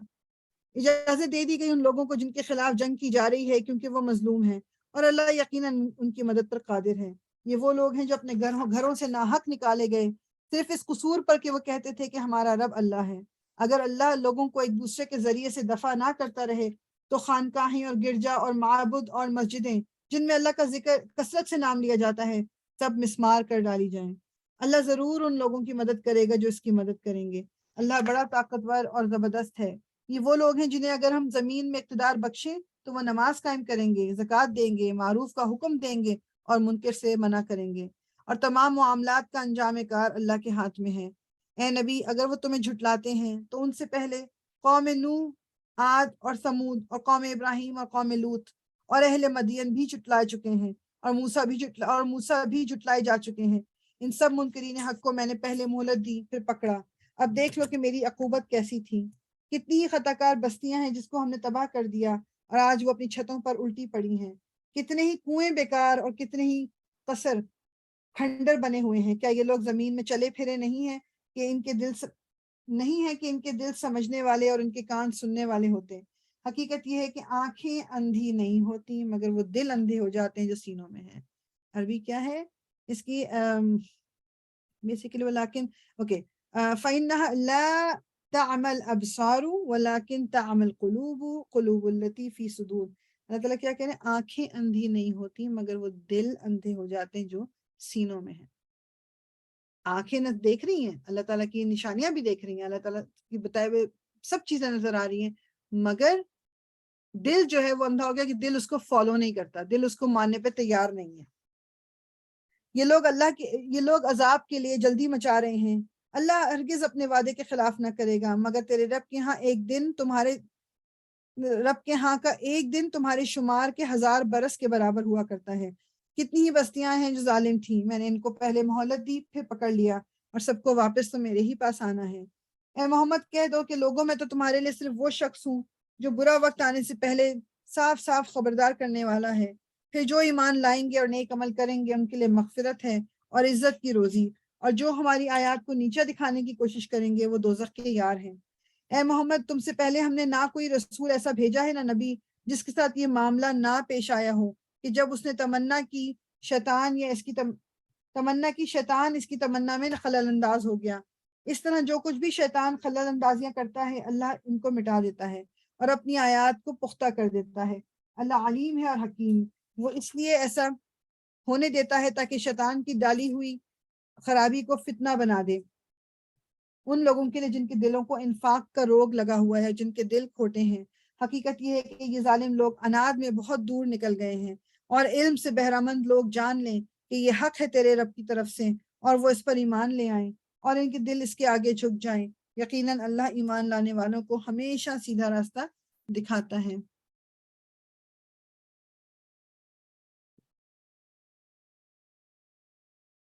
انکار کرنے والے تو اس کی طرف سے شک ہی میں پڑے رہیں گے، یہاں تک کہ یا تو ان پر قیامت کی گھڑی اچانک آ جائے یا ایک منحوس دن کا عذاب نازل ہو جائے۔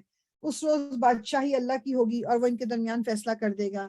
جو ایمان رکھنے والے اور عمل صالح کرنے والے ہوں گے وہ نعمت بھری جنتوں میں جائیں گے۔ جنہوں نے کفر کیا ہوگا اور ہماری آیات کو جھٹلایا ہوگا ان کے لیے رسوا کن عذاب ہوگا۔ اور جن لوگوں نے اللہ کی راہ میں ہجرت کی پھر قتل کر دیے گئے یا مر گئے، اللہ ان کو اچھا رزق دے گا، اور یقیناً اللہ ہی بہترین رازق ہے۔ وہ انہیں ایسی جگہ پہنچائے گا جس سے وہ خوش ہو جائیں گے۔ بے شک اللہ علیم اور حلیم ہے۔ یہ تو ہے ان کا حال، اور جو کوئی بدلہ لے ویسا ہی جیسا اس کے ساتھ کیا گیا اور پھر اس پر زیادتی بھی کی گئی ہو تو اللہ اس کی ضرور مدد کرے گا۔ اللہ معاف کرنے والا اور درگزر کرنے والا ہے۔ یہ اس لیے کہ رات سے دن اور دن سے رات نکالنے والا اللہ ہی ہے، اور وہ سمیع و بصیر ہے۔ یہ اس لیے کہ اللہ ہی حق ہے اور وہ سب باطل ہیں جنہیں اللہ کو چھوڑ کر یہ لوگ پکارتے ہیں، اور اللہ ہی بالادست اور بزرگ ہے۔ کیا تم دیکھتے نہیں ہو کہ اللہ آسمان سے پانی برساتا ہے اور اس کی بدولت زمین سرسبز ہو جاتی ہے؟ حقیقت یہ ہے کہ وہ لطیف و خبیر ہے۔ اسی کا ہے جو کچھ آسمانوں میں ہے اور جو کچھ زمین میں ہے، بے شک وہی غنی اور حمید ہے۔ یہاں پر ہمارا رکوع ختم ہو رہا ہے، ادھر ہی رک جاتے ہیں۔ آیا نمبر 64، سورہ حج، آیا نمبر 64۔ ویسے بھی کچھ منٹ 3-4 منٹ رہ گئے تھے، انشاءاللہ یہ ہے کہ پھر ہم کل کنٹینیو کریں گے آگے۔ بس رمضان تک تھوڑے دن ہی رہ گئے، کوشش کر رہی ہوں کہ جتنا زیادہ رمضان سے پہلے ہم کر لیں۔ تو انشاءاللہ بس دعاؤں میں یاد رکھیے گا، ہر ایک دوسرے کو یاد رکھے۔ انشاءاللہ اللہ تعالیٰ ہمیں توفیق دے کہ رمضان کے مہینے کا جو حق ہے ہم وہ ادا کر سکیں، کوشش کر سکیں۔